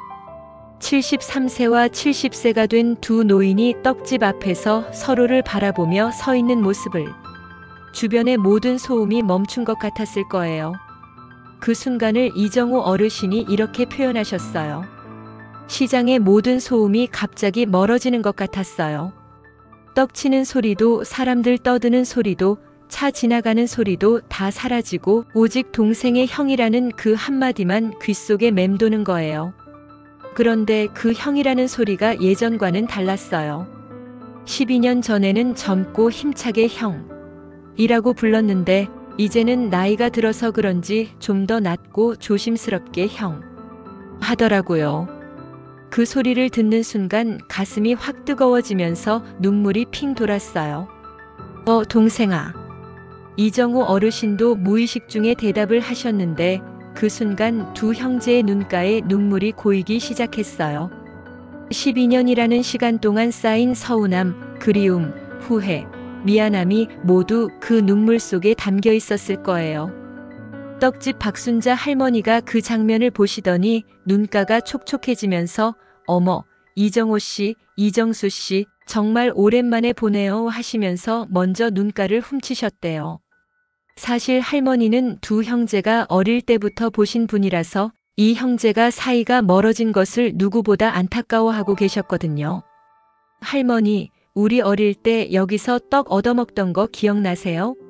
할머니가 눈물을 글썽이며 말씀하셨대요. 그때 너희들 얼마나 사이 좋았는데. 형이 떡 하나 사면 동생이랑 반씩 나눠 먹고 동생이 용돈 생기면 형한테 떡 사주고. 그런 너희들이 이렇게 오랫동안 안 보니까 얼마나 속상했는지 몰라. 그 말을 듣고 두 형제는 더욱 눈물을 흘렸대요.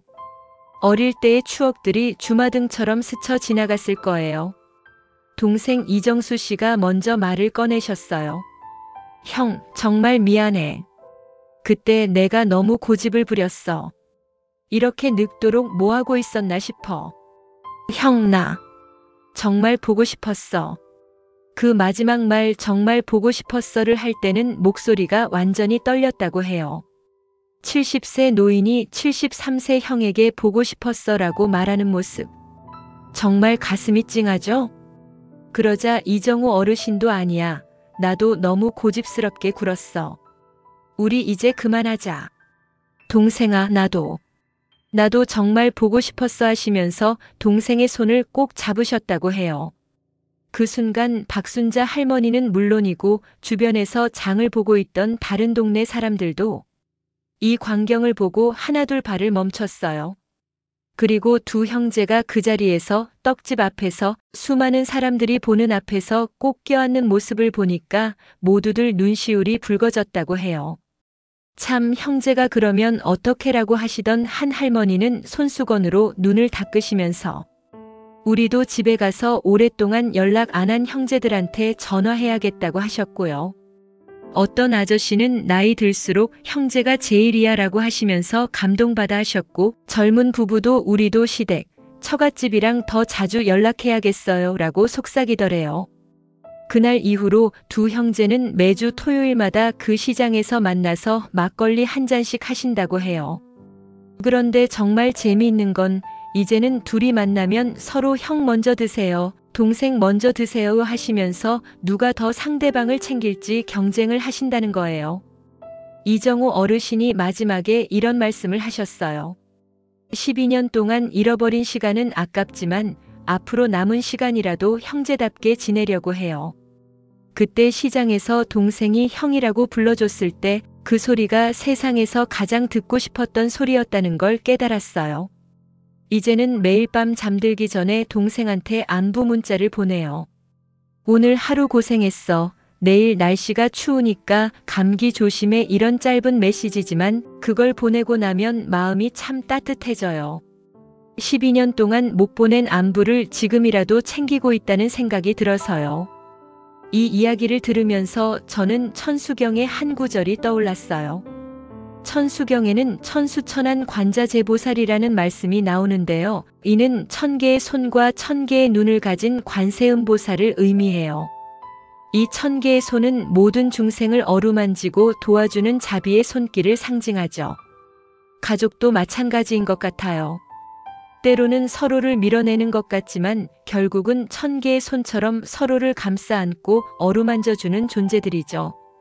이정우 어르신과 동생분의 이야기에서도 12년이라는 시간 동안 서로 등을 돌리고 있었지만 결국은 그 1000개의 손 중 하나가 먼저 다가가서 형이라고 불러준 거예요.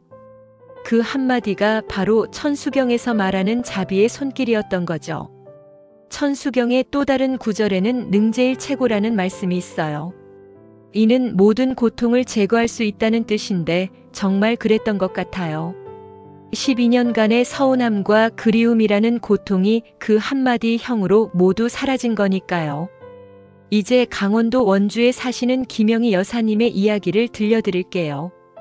65세이신 김영희 여사님은 5년 전에 남편분을 하늘나라로 보내시고 원주 단계동에서 혼자 지내고 계세요. 작은 2층 주택의 1층에서만 생활하시는데 2층은 예전에 아들이 쓰던 방이라서 그대로 비워두고 계세요. 38세 된 아들 박진수 씨와는 3년째 연락을 끊고 지내셨어요. 그 이유는 참 마음이 아픈 이야기예요. 아들이 결혼할 때 며느리 문제 때문이었어요. 사실 김영애 여사님이 며느리를 싫어하신 건 아니었어요. 다만 아들이 만난 지 6개월 만에 결혼을 하겠다고 하니까 너무 성급한 것 같다. 좀 더 알고 나서 결혼해도 늦지 않지 않겠냐고 말씀하신 거였죠. 그런데 아들은 그 말을 엄마가 제 선택을 믿어주시지 않는다. 제 여자친구를 못마땅해 하신다는 식으로 받아들인 거예요. 그때 김영애 여사님이 좀 더 부드럽게 말씀하셨으면 좋았을 텐데 워낙 속이 타서 엄마 말이 틀렸니? 결혼은 신중하게 하는 게 맞지 않니? 라고 조금 강하게 말씀하셨거든요. 그러자 아들이 엄마는 평생 저만 보고 사셨으니까 제가 다른 여자를 사랑하는 게 싫으신 거 아니에요? 라고 말하는 거예요. 그 말을 들은 김영희 여사님이 얼마나 상처를 받으셨겠어요. 내가 엄마를 그런 식으로 생각하니? 라고 하시니까 아들도 그럼 왜 자꾸 반대만 하세요? 라고 맞받아치고 그렇게 작은 오해가 점점 커져서 결국 아들이 엄마가 이러시면 저는 결혼식에 엄마를 모시지 않겠어요 라는 말까지 하게 된 거예요. 김영애 여사님도 화가 나서 그래 내 맘대로 해라. 엄마 없이 결혼해라 라고 하셨고요. 결국 아들은 정말로 어머니를 결혼식에 초대하지 않았어요. 김영애 여사님은 그날 혼자 집에서 아들 어릴 때 사진을 보면서 하루 종일 우셨다고 해요. 김영애 여사님이 보내주신 편지에는 이런 내용이 있어요. 혼자 지내는 집이 얼마나 조용한지 몰라요. 남편이 돌아가시고 아들마저 연락을 끊으니까 이 집이 정말 무덤 같더라고요. 특히 겨울 저녁이면 작은 전기난로 앞에 앉아서 혼자 저녁을 먹는데 그럴 때마다 진수가 어릴 때 엄마 오늘 뭐 해 먹었어? 엄마 나 배고파 하던 소리가 자꾸 들리는 것 같아요. 특히 진수가 좋아하던 김치찌개를 끓일 때가 가장 힘들어요. 예전에는 큰 냄비에 진수 목까지 넉넉하게 끓였는데 이제는 작은 냄비에 혼자 먹을 분량만 끓여요. 그런데 습관이라는 게 무섭더라고요. 자꾸 두 사람 분량을 끓이게 되는 거예요. 그래서 김치찌개가 남으면 며칠 동안 똑같은 걸 먹어야 하고 가장 서러운 건 명절 때였어요. 추석이나 설날이 되면 다른 집들은 다 자식들이 와서 시끌벅적한데 우리 집만 조용하거든요. 특히 진수가 어릴 때는 명절 전날부터 엄마 내일 뭐 해 먹을 거야? 엄마 세뱃돈 얼마 받을까? 하면서 신나하던 모습이 자꾸 떠올라서 그럴 때는 정말 눈물이 나더라고요. 그리고 아프거나 힘들 때가 제일 외로워요. 감기라도 걸리면 예전에는 진수가 엄마 약 드셨어요? 엄마 죽 끓여 드릴까요? 했는데 이제는 아무도 없으니까 혼자 끙끙 앓다가 혼자 낫고 그럴 때면 핸드폰을 들었다 놨다 하면서도 결국 전화는 못 걸겠더라고요. 진수한테 전화를 걸면 어떻게 될까 상상해 보기도 했어요. 엄마 왜 전화해? 하면서 차갑게 대하면 어쩌지? 아니면 아예 전화를 안 받으면 어쩌지? 그런 생각을 하면 더 무서워져서 결국 전화를 못 하겠더라고요. 정말 가슴 아픈 이야기죠? 65세 홀어머니가 혼자서 이런 마음으로 지내셨다니. 그런데 한 달 전이었어요. 어느 날 오후 김영애 여사님이 2층에서 먼지 털고 계시는데 아래층에서 초인종이 울렸어요. 내려가 보니까 우체부 김철수 아저씨 55세가 편지 한 통을 들고 서 계신 거예요. 여사님 등기우편 왔어요. 여기 도장 찍어주세요. 김영애 여사님이 발신인을 보는 순간 손이 덜덜 떨렸어요. 박진수라고 적혀 있는 거예요. 3년 만에 처음 받는 아들의 편지였거든요. 우체부 아저씨가 여사님 괜찮으세요? 얼굴이 갑자기 하얘지셨는데 라고 걱정해 주실 정도로 김영희 여사님이 충격을 받으신 거예요. 아, 네. 괜찮아요. 그냥 오랜만에 받는 편지라서. 우체부 아저씨는 이 동네에서 15년째 일하시면서 김영희 여사님을 잘 아는 분이거든요. 혹시 좋은 소식이길 바라겠어요 라고 말씀하시고 가셨어요. 김영희 여사님이 그 편지를 받으셨을 때의 마음을 이렇게 표현하셨어요. 손이 벌벌 떨려서 편지 봉투를 뜯을 수가 없었어요.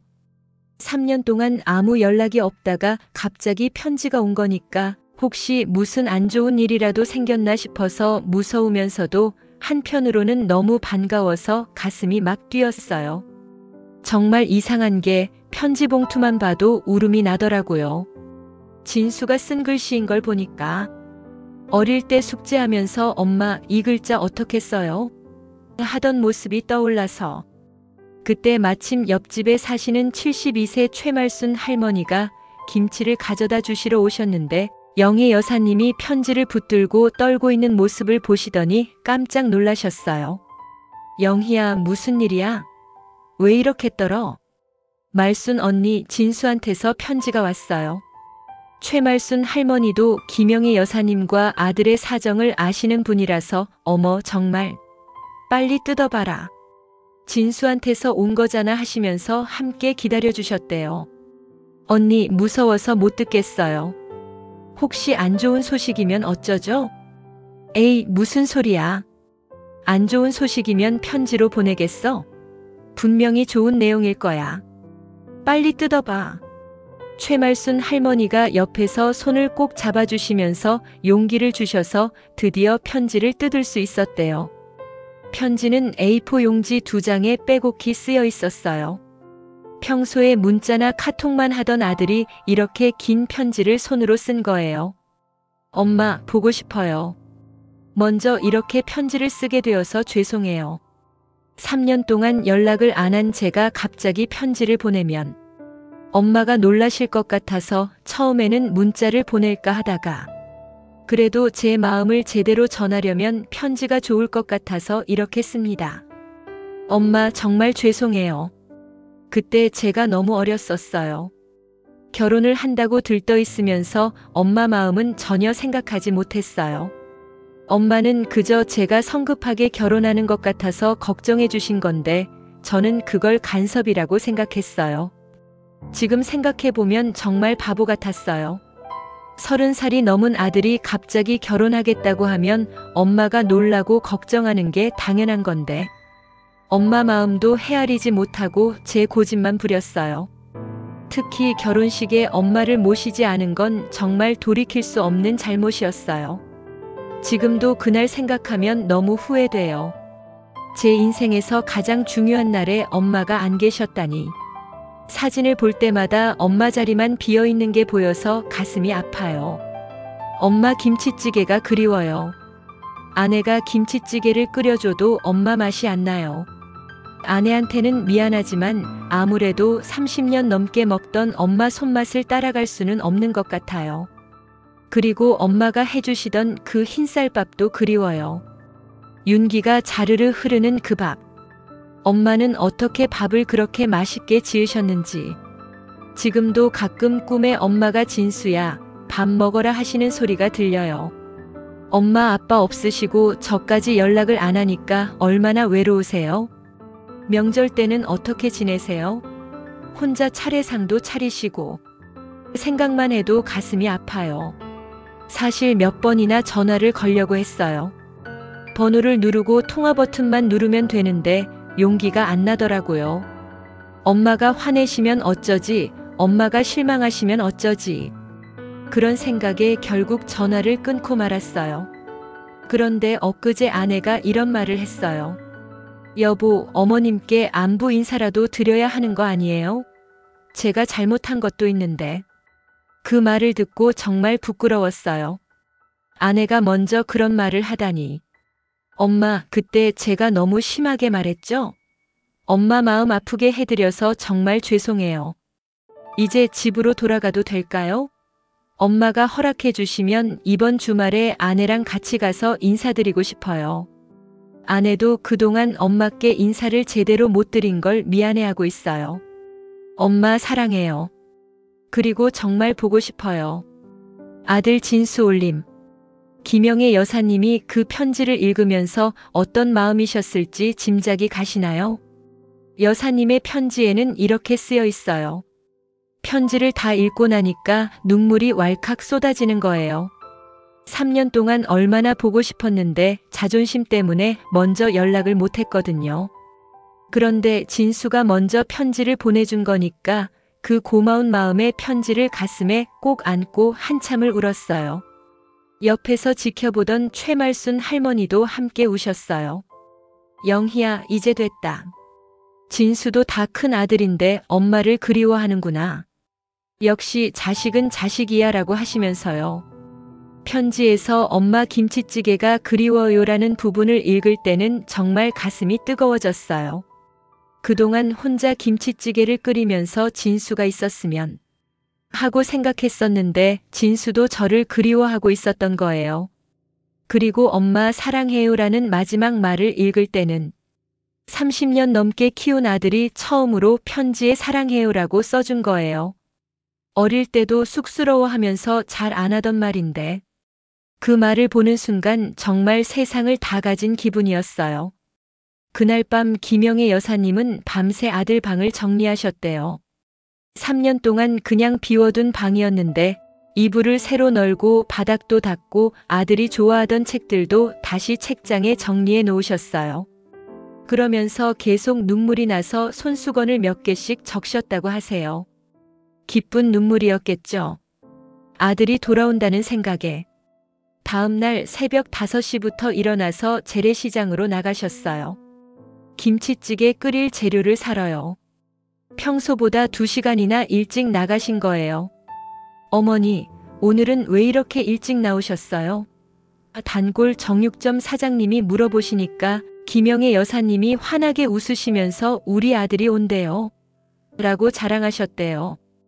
돼지고기도 평소보다 좋은 걸로 사고 김치도 새로 사고 아들이 좋아하는 두부도 사고 미역도 사서 미역국도 끓이려고 하시고 그런데 시장을 다니면서도 계속 웃음이 나왔대요.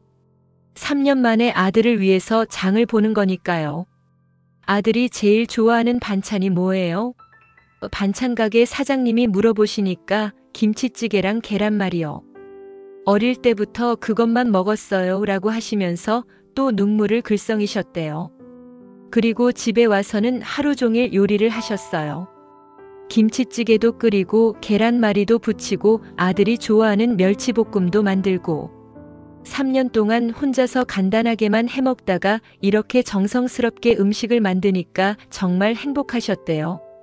주말에 드디어 아들이 며느리와 함께 왔어요. 현관문이 열리면서 엄마 라고 부르는 소리를 들은 김영희 여사님은 그 자리에서 울음을 터뜨렸대요. 진수야. 3년 만에 만난 모자. 아들도 어머니를 꼭 안으면서 엄마 미안해요. 정말 미안해요를 계속 반복했다고 해요. 며느리도 어머님 죄송해요. 그동안 인사도 못 드리고 라고 하면서 눈물을 흘렸고요. 그날 김치찌개를 먹으면서 아들이 역시 엄마 김치찌개가 제일 맛있어요 라고 하니까 김영애 여사님은 너무 기뻐서 계속 반찬을 더 가져다 주셨대요. 더 먹어라 하시면서요. 며느리도 어머님 정말 맛있어요. 비법이 뭐예요? 라고 물어보니까 김영희 여사님이 사랑이야 사랑. 사랑으로 끓여야 맛있어 라고 하셨대요. 이 이야기를 들으면서 저는 천수경의 천안명조견시음이라는 구절이 떠올랐어요. 이는 1000개의 눈으로 세상의 소리를 본다는 뜻인데 바로 이런 의미인 것 같아요.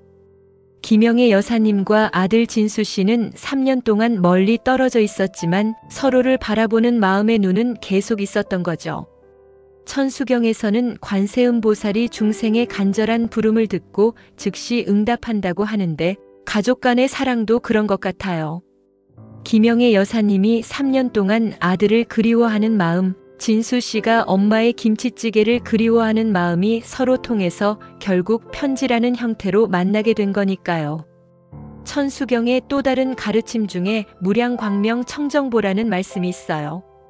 이는 한없이 밝고 맑은 보배라는 뜻인데 가족의 사랑이 바로 그런 보배인 것 같아요.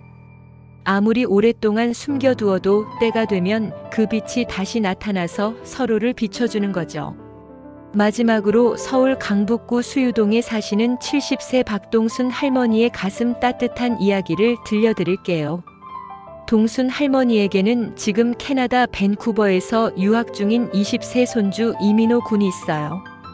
이 할머니의 사연이 참 특별해요.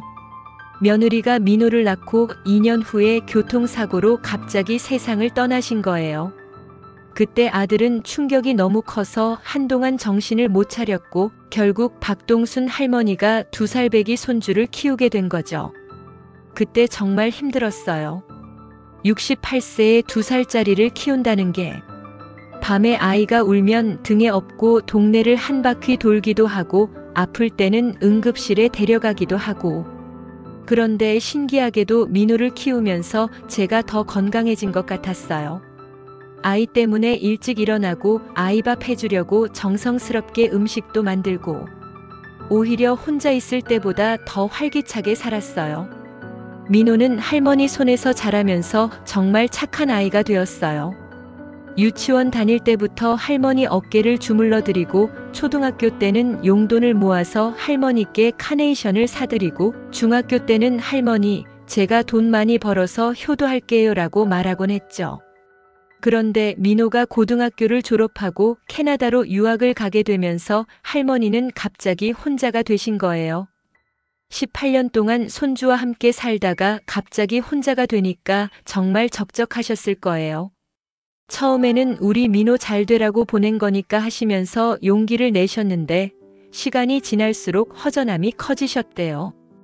박동순 할머니가 보내주신 편지를 읽어드릴게요. 민호가 없는 집이 이렇게 조용할 줄 몰랐어요. 18년 동안 매일 할머니, 할머니 부르던 소리에 익숙해져 있었는데 갑자기 그 소리가 사라지니까 정말 이상하더라고요. 아침에 일어나면 습관적으로 민호야, 밥 먹어라 하고 부르다가 혼자 웃게 되고요. 저녁에 뉴스를 보다가도 민호야, 이것 좀 봐라 하려다가 옆에 아무도 없는 걸 깨닫고 울적해지고요. 특히 눈 오는 날이면 민호가 어릴 때 눈사람 만들어 달라고 조르던 모습이 자꾸 떠올라서 더 그리웠어요. 할머니, 눈사람 만들어 주세요. 할머니, 저한테도 눈 던져보세요. 하면서 까르르 웃던 모습.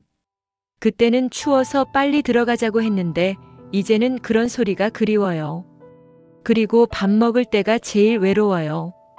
18년 동안 민호 밥상까지 차려놓고 같이 먹었는데 이제는 혼자서 작은 상에 조금씩만 차려놓고 먹으니까 밥맛이 없더라고요.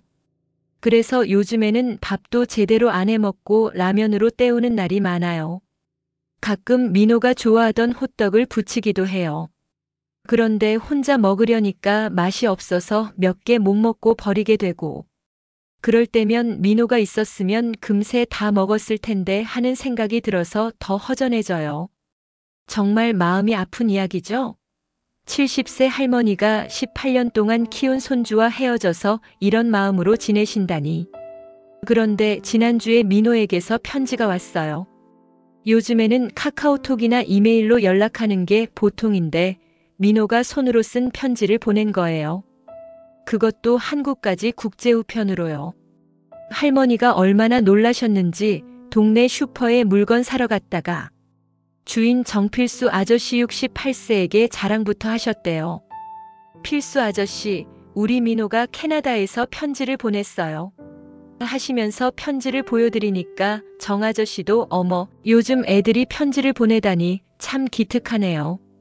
할머니가 잘 키우신 덕분이에요 라고 하시면서 함께 기뻐해 주셨어요. 그 편지 내용이 정말 감동적이에요. 민호의 편지를 일부 읽어드릴게요. 할머니 안녕하세요. 할머니는 건강하시죠? 여기 캐나다는 지금 눈이 정말 많이 와요. 할머니가 생각나서 한국 친구들하고 눈사람도 만들어 봤는데 할머니랑 같이 만들던 그때가 더 재미있었어요. 할머니는 추우니까 빨리 들어가자고 하셨지만 끝까지 저랑 같이 놀아주셨잖아요. 그때는 몰랐는데 지금 생각해보니 할머니가 정말 고생 많이 하셨어요. 그리고 할머니 정말 웃긴 일이 있었어요. 룸메이트들이 한국 음식을 먹고 싶다고 해서 호떡을 만들어줬거든요. 할머니가 가르쳐 주신 대로 반죽도 하고 설탕도 넣고 모양도 할머니가 하던 대로 만들었는데 모양은 비슷하게 나왔는데 맛은 할머니가 만든 거랑 달라요. 친구들은 맛있다고 하는데 저는 할머니 호떡 맛이 자꾸 생각나더라고요. 할머니 손맛은 정말 신기한 것 같아요. 똑같은 재료로 만들어도 할머니가 만든 건 왜 그렇게 맛있었을까요? 할머니, 여기 와서 많이 배우고 있어요. 영어도 늘고 친구들도 사귀고. 그런데 가끔 밤에 잠들기 전에는 할머니가 너무 그리워져요. 할머니가 민호야, 잘 자라 하시던 소리가 들리는 것 같아서. 할머니께서 18년 동안 저를 키워주시느라 정말 고생 많이 하셨어요. 2살 때 엄마가 돌아가시고 아빠가 힘들어할 때 할머니가 저를 키워주지 않으셨으면 저는 어떻게 됐을까요? 지금 제가 이렇게 유학까지 올 수 있게 된 것도 모두 할머니 덕분이에요. 할머니가 밤새 간호해 주시고 맛있는 밥 해주시고 숙제도 도와주시고 정말 고마워요. 할머니 건강하세요. 그리고 외롭지 마세요.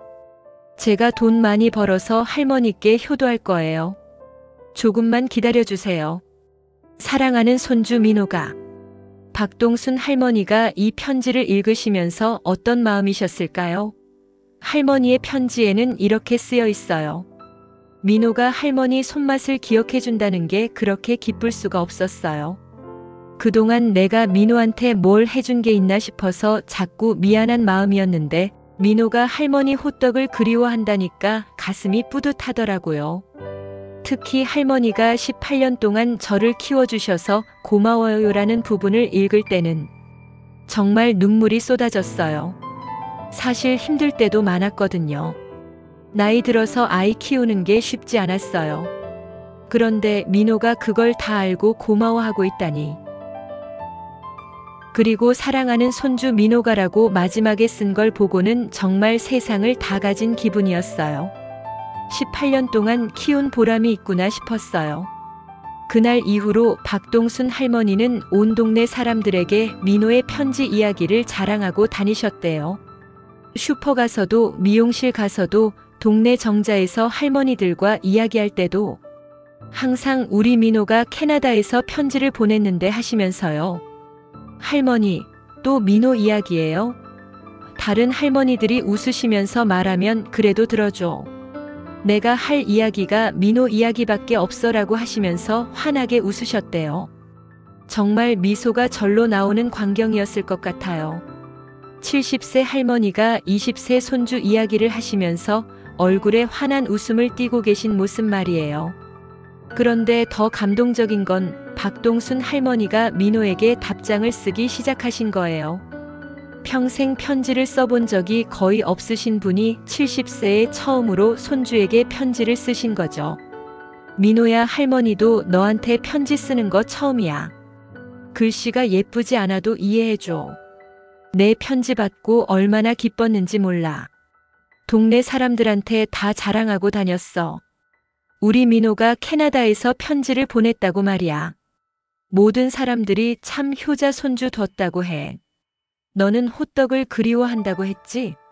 할머니도 너 생각할 때마다 호떡을 부쳐.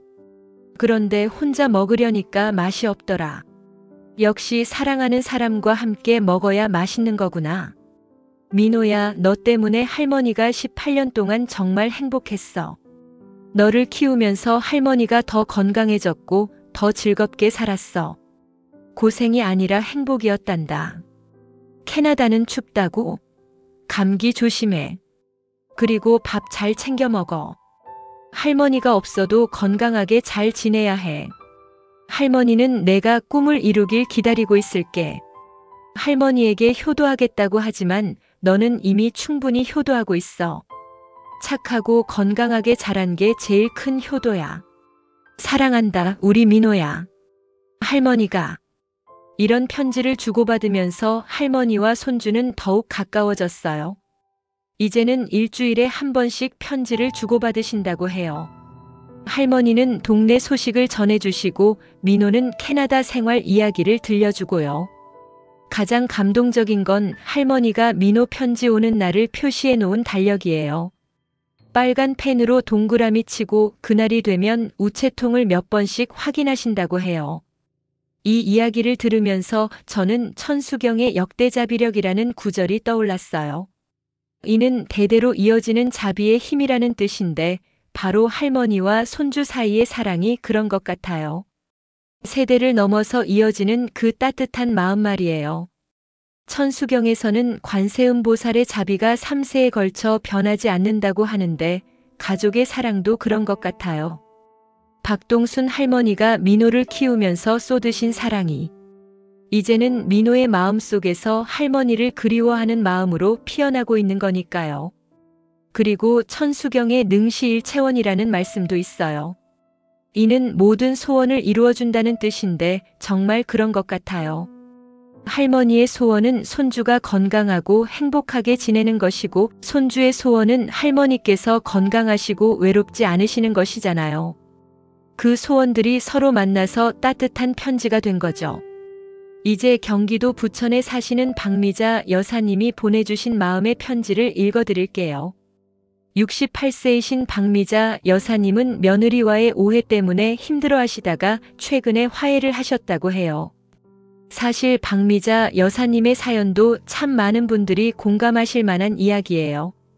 30년 넘게 키운 아들이 결혼하고 나니까 갑자기 남 같은 느낌이 드시더래요. 며느리가 나쁜 건 아닌데 왠지 아들을 빼앗긴 것 같은 서운함이 생기고 특히 아들이 예전에는 엄마 뭐 필요한 거 없어요? 라고 자주 물어봤는데 결혼 후에는 그런 말이 뜸해지니까 더 서운하셨대요. 역시 장가가면 어미 팔아서 마누라 사랑한다더니 하는 마음이 들었다고 하세요. 그런데 지난달 손주 돌잔치를 준비하면서 며느리를 다시 보게 되셨다고 해요. 박미자 여사님의 편지를 읽어드릴게요. 최수정 DJ님 안녕하세요. 저는 부천에 사는 박미자라고 해요. 오늘은 제가 며느리에게 하고 싶었던 말을 편지로 써보려고 해요. 사실 며느리 앞에서는 왜 이런 말이 쉽게 나오지 않는지 모르겠어요. 우리 며느리 수영이에게 수영아, 그동안 고생 많았어. 사실 어머니가 너한테 많이 서운했던 건 사실이야. 왜냐하면 솔직히 말하면 내 아들을 데려간 사람이라고 생각했거든. 30년 넘게 키운 아들이 결혼하고 나니까 갑자기 엄마보다 아내를 더 챙기는 것 같아서 속상했어. 예전에는 엄마 오늘 뭐 드실 거예요? 하고 물어보더니 요즘에는 수영이는 뭐 먹고 싶어? 이런 말부터 하더라고. 그게 당연한 건데도 어머니 마음은 좀 섭섭했어. 그리고 명절 때 차례상을 차리면서도 자꾸 수영이 말이 맞다, 수영이는 이렇게 한다던데 이런 말을 하니까 40년 넘게 우리 집 차례상을 차려온 내가 뭔가 된 기분이었어. 그런데 지난주 손주 돌잔치를 하면서 깨달은 게 있어. 내가 얼마나 우리 가족을 위해서 애쓰고 있는지 보이더라. 돌잔치 일주일 전부터 너는 준비에 매달렸더라. 하객 명단 정리하고 음식 메뉴 정하고 답례품 준비하고 나는 그냥 돌잔치야 뭐 대충 하지 했는데 너는 첫 번째 손자니까 제대로 해드리고 싶어요라고 하더라고. 그리고 돌잔치 전날 밤에는 새벽 5시까지 음식 준비를 하는 걸 봤어. 나도 도와주려고 했는데 어머니는 주무세요. 제가 할게요라고 하면서 그때 처음으로 생각했어. 이 아이가 우리 가족을 정말 아끼는구나. 돌잔치 당일에도 손님들 맞느라 뛰어다니고 아기 돌보고 사진 찍히고 얼마나 바빴을 텐데도 한 번도 힘들다는 소리 안 하더라. 오히려 어머니 많이 오셨네요. 다행이에요 라고 기뻐하더라고. 그리고 그날 사진을 찍을 때였어. 아기가 울어서 분위기가 어수선해졌는데 내가 아기를 달래면서도 나한테 어머니 여기 중앙에 앉으세요. 어머니가 중심에 계셔야 집안이 든든하죠 라고 말하는 걸 듣고 가슴이 뭉클했어. 그 말을 듣는 순간 깨달았어. 그동안 내가 너를 얼마나 오해했는지. 너는 우리 집 며느리가 아니라 우리 가족의 기둥이었던 거야. 돌잔치가 끝나고 정리하면서도 너는 쉴 새 없이 움직이더라. 설거지하고 바닥 닦고 음식 정리하고. 나는 나이 핑계로 좀 쉬었는데 너는 밤늦게까지 정리했지.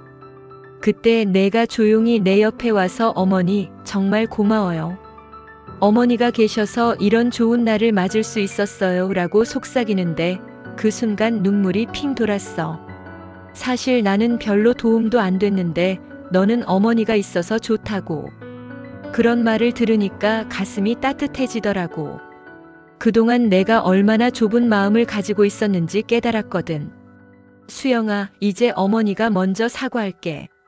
그동안 며느리라고 해서 너무 많은 걸 바랐나 봐. 우리 집 방식에 맞춰야 한다고, 우리 집 음식을 배워야 한다고. 그런 것들 때문에 너를 힘들게 했지. 하지만 이제 알았어. 내가 우리 가족의 소중한 구성원이라는 걸, 그리고 내 아들을 정말 사랑하고 있다는 걸. 아들이 예전보다 더 밝아진 것도, 더 든든해진 것도 다 내 덕분이야. 앞으로는 며느리가 아니라 딸처럼 생각하고 지낼게. 내가 편하게 느낄 수 있도록 어머니도 노력할게. 그리고 내 방식도 존중할게. 젊은 사람들은 젊은 사람들 나름의 방법이 있는 거겠지. 마지막으로 하고 싶은 말이 있어. 우리 손주 낳아줘서 고맙고 우리 가족 되어줘서 고마워. 그리고 무엇보다 내 아들을 이렇게 잘 돌봐줘서 고마워. 이제부터는 정말 가족이야. 힘든 일 있으면 어머니한테 말해. 어머니가 내 편이 되어줄게. 사랑한다, 수영아. 박미자 어머니가. 박미자 여사님의 이 편지를 읽으면서 저는 천수경의 일체중생 실시무해라는 구절이 떠올랐어요. 이는 모든 중생에게 두려움이 없게 해준다는 뜻인데 정말 그런 것 같아요. 며느리에 대한 서운함과 오해라는 두려움을 버리고 진심으로 가족을 품는 마음을 가지게 되신 거니까요. 박미자 여사님이 편지 마지막에 이런 말씀을 덧붙이셨어요. DJ님, 이 편지를 쓰면서 마음이 정말 많이 편해졌어요. 며느리한테 직접 이런 말을 하기는 아직 쑥스럽지만 이렇게 편지로라도 마음을 정리할 수 있어서 좋았어요. 내일 며느리한테 전화해서 수영아, 우리 같이 장 보러 갈까? 하고 물어봐야겠어요. 그동안 며느리가 혼자 장을 봤는데 이제는 어머니가 함께 가서 도와줄게요. 그리고 며느리가 좋아하는 반찬도 배워볼까 해요. 새로운 음식을 배우는 것도 재미있을 것 같아요. 정말 마음이 따뜻해지는 이야기죠? 천수경에는 자비희사 상응불이라는 말씀이 있어요. 이는 자비와 기쁨으로 서로 응답하면 부처와 다르지 않다는 뜻인데 박미자 여사님의 마음이 바로 그런 것 같아요. 며느리에 대한 서운함을 버리고 진심 어린 감사의 마음을 품게 되시면서 가족 모두가 더욱 행복해지실 수 있게 된 거니까요. 가족이라는 건 정말 신기한 것 같아요. 때로는 가장 가까이 있으면서도 마음은 가장 멀게 느껴질 때가 있잖아요. 하지만 결국 진심이 통하면 다시 가까워질 수 있는 것 같아요. 박미자 여사님처럼 먼저 마음을 여시고 손을 내미시면 분명히 며느리분도 그 마음을 알아주실 거예요. 그리고 그 따뜻한 마음이 손주에게까지 전해져서 더욱 화목한 가정을 만들 수 있을 거고요. 벌써 시간이 이렇게 지났네요. 오늘 천수경과 함께 나눈 새 가족의 이야기, 그리고 여러분께서 보내주신 따뜻한 사연들은 어떠셨나요? 대구의 이정호 어르신 형제가 12년 만에 시장에서 만나 형, 동생아라고 부르며 눈물로 화해한 이야기.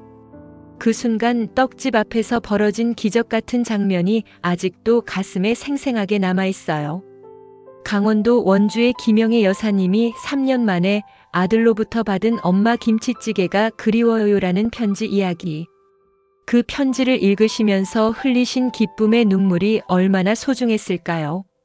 그리고 서울의 박동순 할머니가 캐나다에 있는 손주로부터 받은 할머니. 호떡 맛은 따라할 수 없어요라는 편지 이야기. 18년 동안의 사랑이 만리 밖에서도 변하지 않는다는 걸 보여준 아름다운 이야기였어요. 이 모든 이야기들을 듣고 계시면서 혹시 여러분 마음속에도 떠오르는 가족이 계시지 않나요? 오랫동안 연락하지 못한 형제자매, 서운함 때문에 멀어진 자녀나 부모님, 또는 그리운 손주나 조부모님 말이에요. 천수경에서 말하는 1000개의 손이라는 것은 사실 거창한 게 아닌 것 같아요. 그냥 먼저 다가가서 형이라고 부르는 것, 엄마 보고 싶어요라고 편지 한 통 쓰는 것, 할머니 호떡이 그리워요라고 마음을 표현하는 것, 그런 작은 손길들이 바로 1000개의 손인 것 같아요. 정말 작은 용기에서 시작되는 거예요. 이정우 어르신의 동생분도 시장에서 형이라고 부르기까지 얼마나 많은 망설임이 있었을까요? 김영애 여사님의 아들 진수 씨도 편지를 쓰기 전에 얼마나 고민했을까요? 박동순 할머니의 손주. 민호 군도 편지를 보내기까지 얼마나 많은 마음의 준비가 있었을까요? 하지만 그 작은 용기가 12년, 3년 수천 킬로미터의 거리를 뛰어넘어서 사랑하는 가족들을 다시 하나로 만든 거예요. 천수경의 가르침 중에 10년 불공 관음력이라는 말씀이 있어요. 이는 마음으로 간절히 염원하면 관세음보살의 힘이 나타난다는 뜻인데요. 가족에 대한 사랑도 그런 것 같아요. 진심으로 그리워하고 사랑하는 마음이 있으면 반드시 그 마음이 상대방에게 닿게 되어 있는 것 같아요. 오늘 이 시간이 여러분께 작은 용기가 되었기를 바라요. 혹시 마음속에 묵혀두었던 가족에 대한 그리움이나 미안함이 있으시다면 오늘 밤이라도 작은 메시지 하나, 짧은 전화 한 통으로 그 마음을 전해보시면 어떨까요? 형, 보고 싶어 엄마, 사랑해요 할머니, 안녕하세요.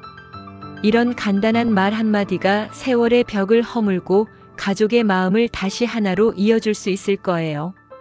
그리고 오늘 들으신 이야기들을 가족들과 함께 나눠보시는 것도 좋겠어요. 나도 예전에 이런 일이 있었는데, 우리도 그때 서운했었잖아. 이런 식으로 이야기를 시작하시면 자연스럽게 서로의 마음을 털어놓을 수 있을 거예요. 가족은 1000개의 손길과 같습니다. 때로는 서로를 밀어내는 것 같지만 결국은 서로를 감싸 안고 어루만져주는 따뜻한 존재들이죠. 오늘 이 이야기들이 여러분의 마음에도 그런 따뜻한 손길로 전해졌기를 바랍니다. 그리고 천수경의 마지막 가르침 상주기원 등만족을 전해드리고 싶어요. 이는 항상 기원하고 원하는 것을 모두 만족스럽게 이룬다는 뜻인데요. 여러분 모두 사랑하는 가족들과 행복하고 따뜻한 시간들을 많이 만들어 가시길 바랍니다. 내일은 법화경을 통해서 나를 위한 힐링의 시간을 함께 나누려고 해요. 법화경에는 당신은 이미 충분히 완전하다는 아름다운 가르침이 있는데요. 한 주 중간에 지친 몸과 마음을 위로해 드릴 수 있는 소중한 시간이 될 것 같아요. 무기력함이나 자존감 때문에 힘들어하시는 분들, 내가 뭘 해도 안 되라는 생각에 힘들어하시는 분들을 위한 특별한 이야기들을 준비해 드릴게요. 법화경의 화성유화라는 아름다운 비유를 통해서 우리 모두가 이미 소중한 존재라는 것을 깨달을 수 있는 시간을 만들어 드릴게요.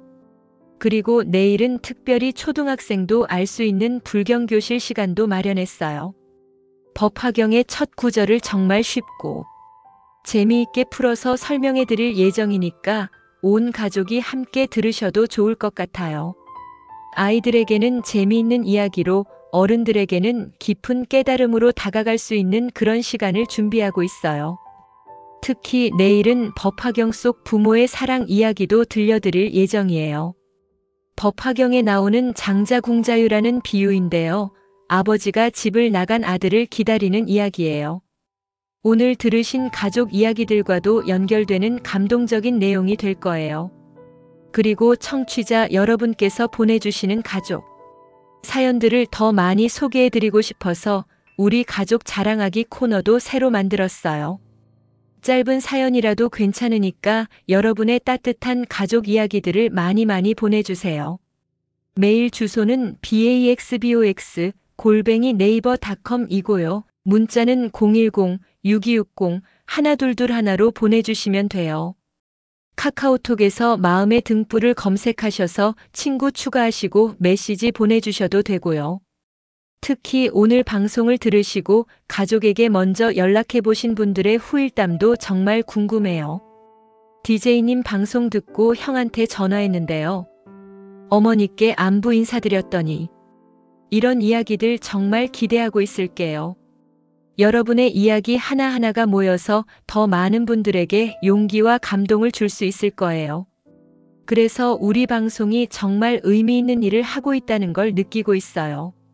오늘 이 따뜻한 가족 이야기들이 여러분의 마음에 작은 등불이 되어서 오늘 밤 꿈속에서라도 사랑하는 가족들과 따뜻한 시간을 보내실 수 있기를 바랍니다. 그리고 내일 아침에 일어나시면 가족들에게 사랑한다, 고맙다는 말 한마디씩 건네보세요. 그 작은 말 한마디가 하루 종일 가족들의 마음을 따뜻하게 해줄 거예요. 마지막으로 천수경의 아름다운 구절 하나를 여러분과 함께 마음속으로 읽어보며 오늘 방송을 마치고 싶어요.